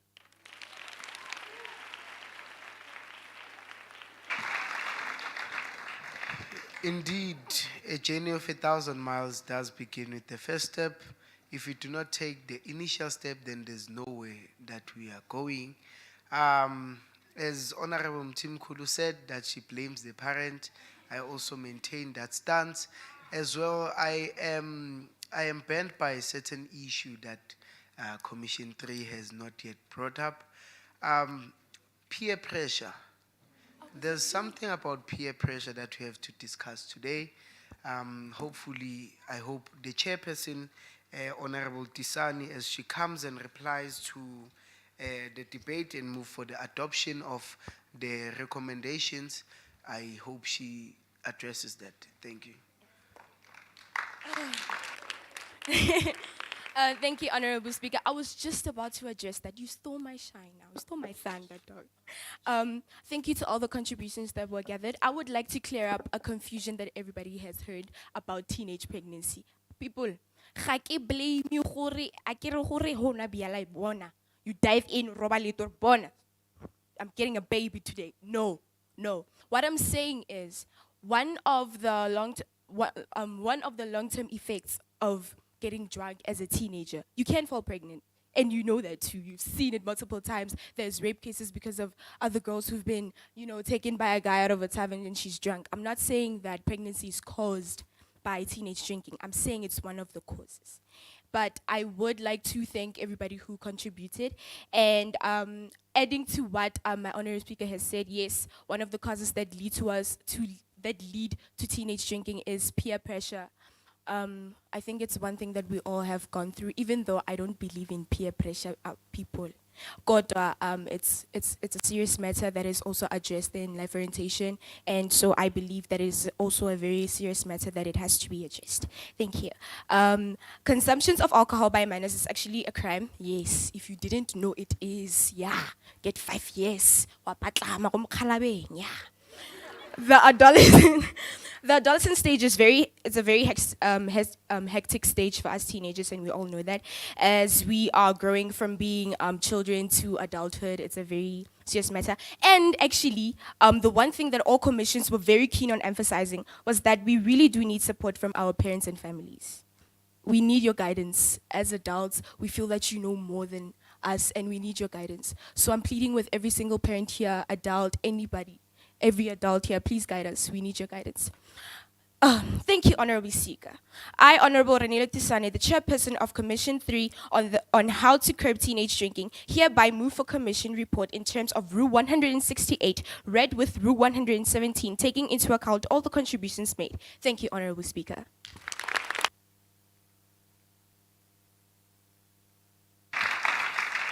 It is now clear to the House the stance that Commission 3 takes with regards to this debate. Teenage drinking definitely has to be kept because it is an ongoing concern. I believe that our parents also have to take part in this activity in curbing teenage drinking. Without further ado, now that the chairperson has replied to the debate, I now call for a seconder of this report. Honorable Mbewe, you are recognized.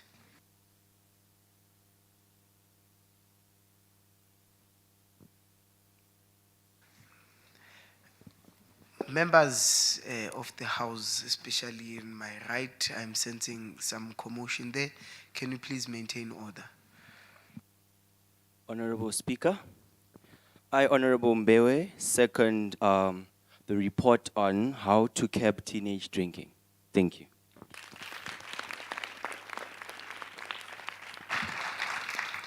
Honorable Mbewe, we thank you for that. I now put the question. All those in favor say yes. Yes. That's quite clear.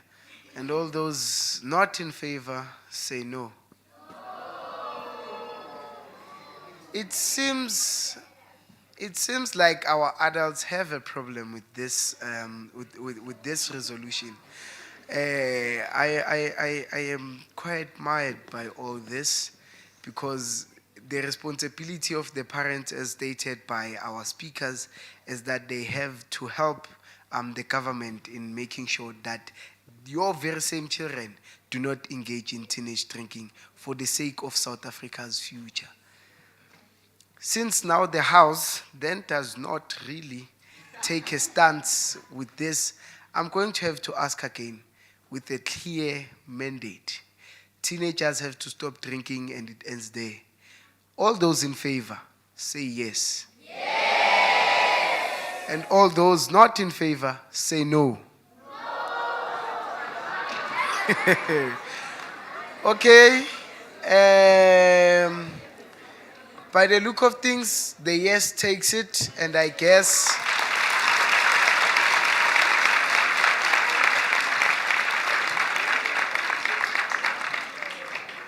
order members, order members.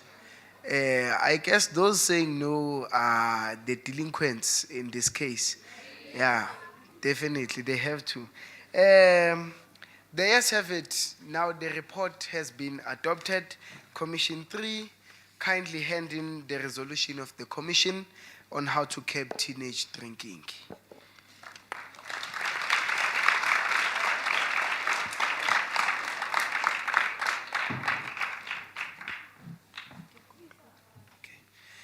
I now declare the debate on how to curb teenage drinking closed.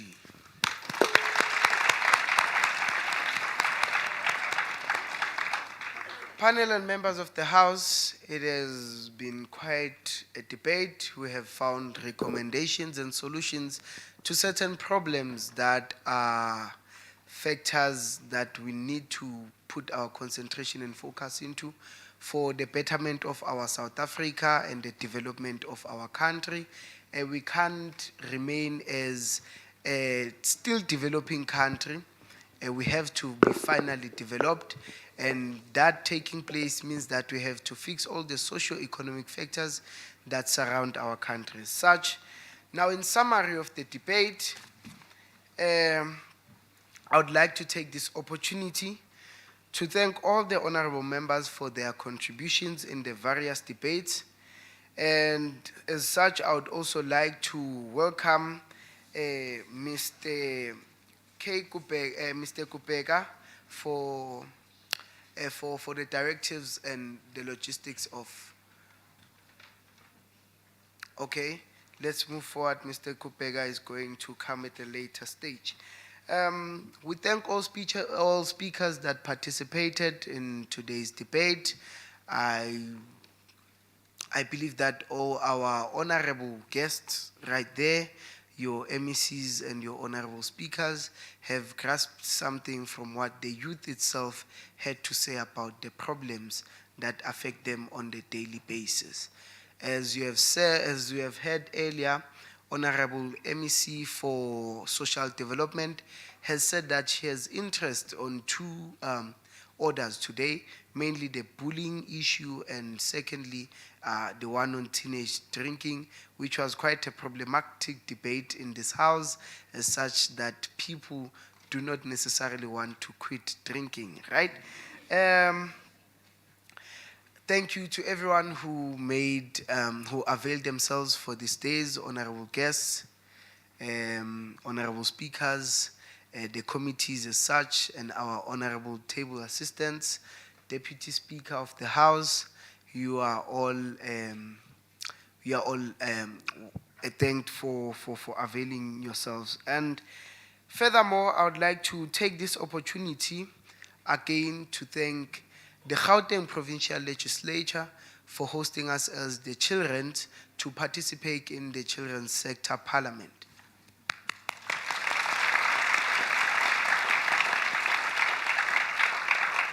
It is such events that keep on joining our nation bit by bit, and it is such events that need to take place most of the time, such that our representatives in such parliaments know and get a chance to engage with the people on the ground level so that they know exactly what is happening. Whether other policies passed in there actually taking place on the grounds or they are not. Now I would like to call on Deputy Speaker of the Gauteng Legislature, Honorable Nomvula Mhlagaza Manamela, to present her closing remarks.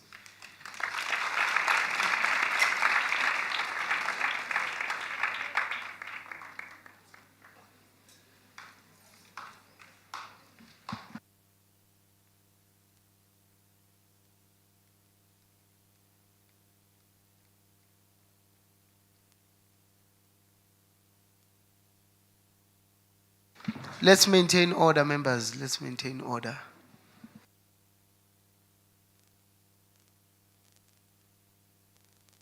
Thank you very much, Speaker. The name is Nomvuyo, not Nomvula. Thank you for that. Before I do the business of what you called me for, I just want to check a few schools here. Those schools are schools that I've met or visited. So I just want to be sure that they are here, and indeed they acknowledge that I kept my promise that they'll be joining as speaker. Please allow me to check where Ketlegile is. Are they here? Where are the kids? I see the teacher there. Oh yeah. You can rise, it's fine. I must see you because you're a bit shorter than I Ketlegile. Fumana did not come. Palm Ridge Secondary, I do not see you. Can you rise through you, Chair?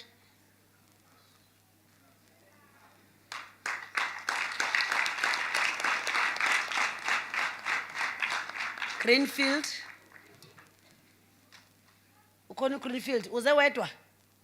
Baba bani? Oh, it's not from Greenfield. Okay, that's fine. Katlehong Technical. It's fine. Those that were able to come, thank you very much. Tim Mudise from Garankuwa. Good. Thank you. I isolated these ones, Chair or Speaker, like I said, because I had promised that they will join in this this sitting when the time permits. There was 2 years of non-activity, as you can remember. COVID was still upon us, and it's still upon us, little ones, or honorable members of the day. So can we be given our jobs back to be honorable members? Yours is done. No! Thank you very much. Honorable Speaker Ntombi Mehwe, Chairperson of Committees in absentia, or rather virtually, Honorable Sizakele Nkosi Malubane, Deputy Chair of Chairs of Committees, Honorable Mpapa Kanyana, MEC for Social Development, Honorable Murakane Musupye, Representative of Speaker, City Ward Councillor, Councillor Kukemur, is she still here? Yes. Honorable MPLs of the day, let's underline that, of the day, Secretary of Legislature, and of course the true and honorable members are acknowledged and greeted. Distinguished guests, parents amongst us, ladies and gentlemen, the Speaker and Deputy Speaker of the Children's Parliament, distinguished guests from IEC, ladies and gentlemen. Speaker, I hope as you grow, and some of you who will choose to be legislators, felt it today when there's chaos in the House. So, because you kept on calling order and so on, so I hope you felt it, that when maybe some of you cause chaos in class, must know and how it feels as teachers keep on calling orders on all of you, parents calling orders on all of you. So it's good that you felt it. So today makes, you'll take a decision whether you want to continue to be a legislator or you'll take other careers. But either way, it's okay. Whatever career path you take, the important thing is that these two debates that you had, or rather you spoke on, that MEC was talking about, must guide you to make sure that you stay in school. You have no business being in the streets. Parents go and work for you to make sure that you have relatively comfortable lives. Teachers slave and do a thankless job because you must sit here and learn and be the future. You won't be a future when we are on the wayside. And then you'll be bitter when you see your peers who are doing well and so on, because you decided to deviate from what you must do. Yours is to be a child, to listen to whatever instruction is being done. You don't have any business being pregnant. You don't have any business to being in taverns. You have no business smoking behind the toilets or in the toilets. You have no business beating up teachers, ne? These teachers that you are beating up, it's people's mothers. They left their children to come and give you a future. When I say they do a thankless job, I mean exactly that.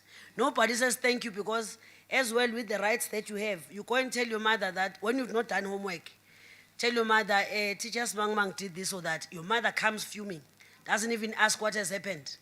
Because then, discipline, that's why we are where we are. You can just be beaten for nothing, G. Can be beaten that, why are you crying? And you're thinking, but it's painful, how am I not supposed to cry? I'm just saying, we didn't know what is what at the time, but otherwise we were disciplined, and that's why where we are. Members at the back, order. Thank you, Chair, for that protection. So you have no business doing all the other things because what your parents sacrificed and couldn't have, they are making sure that you have it now. They could not have been here. No doubt your parents were never given an opportunity to be in a mock parliament, to say the things that, or do the things that you are doing. So if they are seated there, working for you and your brothers and sisters, younger ones who come after you, but once you are small share, being the eldest, then it means the ones after you, me sure yonke land. The cycle of pain, hate, and social ills must stop with you. Okwaku wrong wenziwa ngabazali, it must stop with you because you have the opportunity. You don't have an option of saying I can't go to school because akuna mali. Because akuna kudla. Those things will be there. But others have thrived through being in pit latrines, schools with pit latrines. We don't have pit latrines in Gauteng. Others are under trees. You are in a proper classrooms. Albeit the challenges that you have. But anihlali phansi kwesihlahla. Bakhona abahlala phansi kwesihlahla? Abekho. There is school buses, there is food nutrition there in schools. In other provinces, if you do watch TV or read news, and you must make it your business to take care of, to be knowledgeable of what happens around you. So that when appreciation good, you have it better. And sana nama chalkboard nina nalanda indona demhlophe. Yes, you are given laptops, you did whatever it is that you did with them. I'm just saying, a child from Eastern Cape doesn't have those things that you have. So you might see it as an entitlement and as a right. There are those who do anything not to cross a river to go to school, to walk kilometers and kilometers to walk to school. Come back from school, they must go to the river to fetch water and all those things. So it sounds like a boring speech, but you are very fortunate. Better off than those of you who don't have. So you must be the better ones and give us a better future so that whatever it is that we are doing currently, 10, 20 years, the country must have changed because nina ni leskolweni. If you don't have education, we won't be speaking about a future in a country. If you are eskolweni kaloku, they must be talking about going forward in engineering. But if you've got two, because you were doing other things, we are not going to talk to you. If we have passion, and passions were there even before your mothers were born. So they never finish, or rather entertainment. It never finishes. Kuphela wena. Ipati, ihlali khona, ama nightclub, I don't know, every 2 months, 3 months, there's always mnandi, a new song, new DJ, new this, new that. So you're not missing out on anything. So with the encouragement that I'm trying to give, and which is what I give as well when I speak to little ones, because we're once a little as you. So the tricks that you have, they started with us. You are just developing them as you go. So anything that you think, you must know that there's things that, your story will have holes. It will have holes, but just because either at the time I'm not giving you punishment, don't think you're cleverer than me. I've gone to college. That's why I'm a teacher. I've gone to varsity and all these things. That's why I gave birth to you as a child. So when there's new tricks that you can tell me, I'll punch your story properly. You will realize that. So don't be on the wrong side of these things. So, and this parliament of children, you must be part of it such that you tell other children what is happening. and others after you. So ningamoshi izinto so that people after you sigqibele singanalento because others did not have those things. Thank you very much, Speaker. Despite your busy schedule, in a reflection of the importance that you attach to the achievement of the Children's Parliament, to the Independent Electoral Commission, we are indeed thankful for the kindness and participation to this sector parliament. I'd like to take this opportunity to express our sincere gratitude to the MEC as well, who has tirelessly supported this project and made this event a success, and she continues to adopt and work with many other schools in different communities. I remain grateful to the MPLs and committee chairs for being here today, playing an oversight role of committee in the correct path of execution of the plans to receive resolutions of the Children's Parliament. We look forward to the resolutions being processed and delivered to the executive. So as the Deputy Speaker, I recognize that the engagement assists in deepening relations with the children and communities with their different programs aimed at improving the quality of lives of our people through legislative process. A legislator, if you are not told, ours is to play an oversight role on the executive. Government delivers or promises to deliver. Now we go to communities to check bana those promises that your parents were promised when they voted. And it voting in, but your parents vote. So they vote so that you have a better future. So Tinage, we go and visit communities so that we ask your parents, bana, did government deliver on this or that it promised you during election? That's in summary what legislature is. We are lawmakers. Whatever it is that your parents think must be put into law, we go to communities, petition, or what must happen. We debate the way you guys were debating now, or honorable members were debating now. Then those things are legislated and put into law. Never mind the theatrics that elders do. Baba ngumsindo benza yonke lando, usihlale manethi order. Never mind that. That's not how the quorum of parliament is. But things get heated and when there's a whole range of debates going on. But that's not the decorum of how we must behave. I hope in class you also do not do these things that the chair kept on calling you to order from.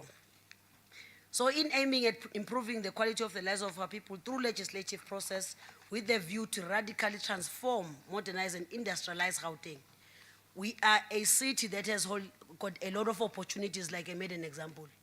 Others in rural provinces don't have most of the things, half of the things that you've got. So let's use those opportunities and maximize whatever it is that is our disposal, the tools that we're given. I'm thankful to the parents of the children for your support in the development of your child's future.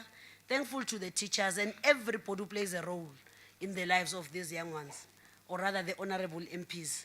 I would have faulted Madam Speaker and you, Chair, Madam Speaker, the real one, and you, Chair, if I do not thank yourselves for blessing us with this kind of an occasion.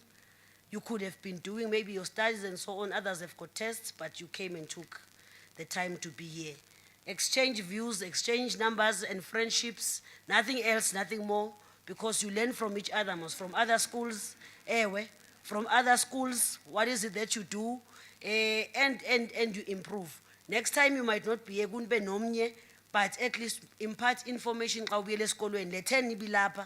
are representing, it's not because you are special. You are representing and carrying the torch of your school.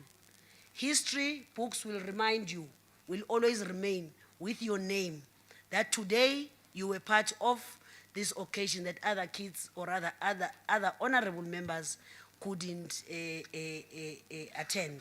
So good luck to those probably who are matriculating, but otherwise good luck to everybody in this year. We wish you well. No drug stories, no pregnancies, no boyfriending and girlfriending. Keep your zips up and your skirts and legs closed. Thank you very much.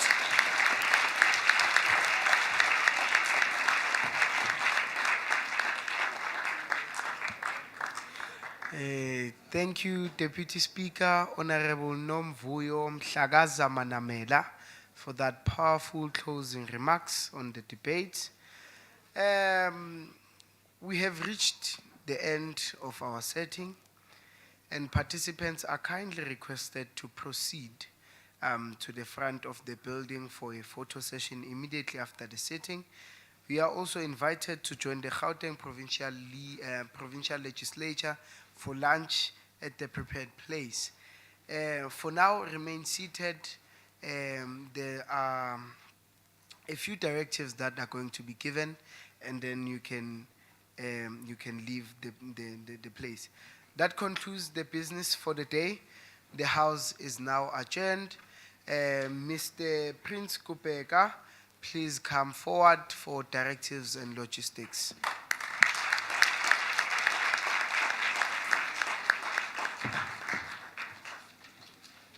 Thank you. Please remain seated.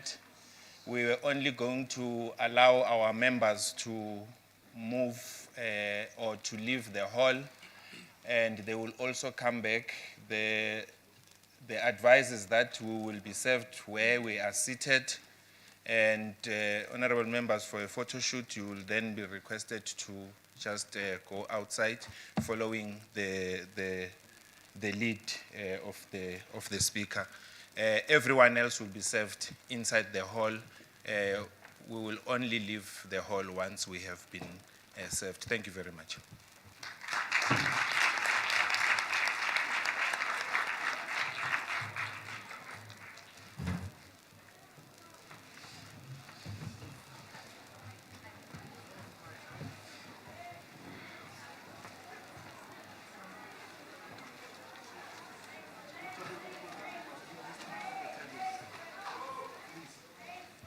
Honorable members, can we please leave these parcels on top of our tables then? Yeah.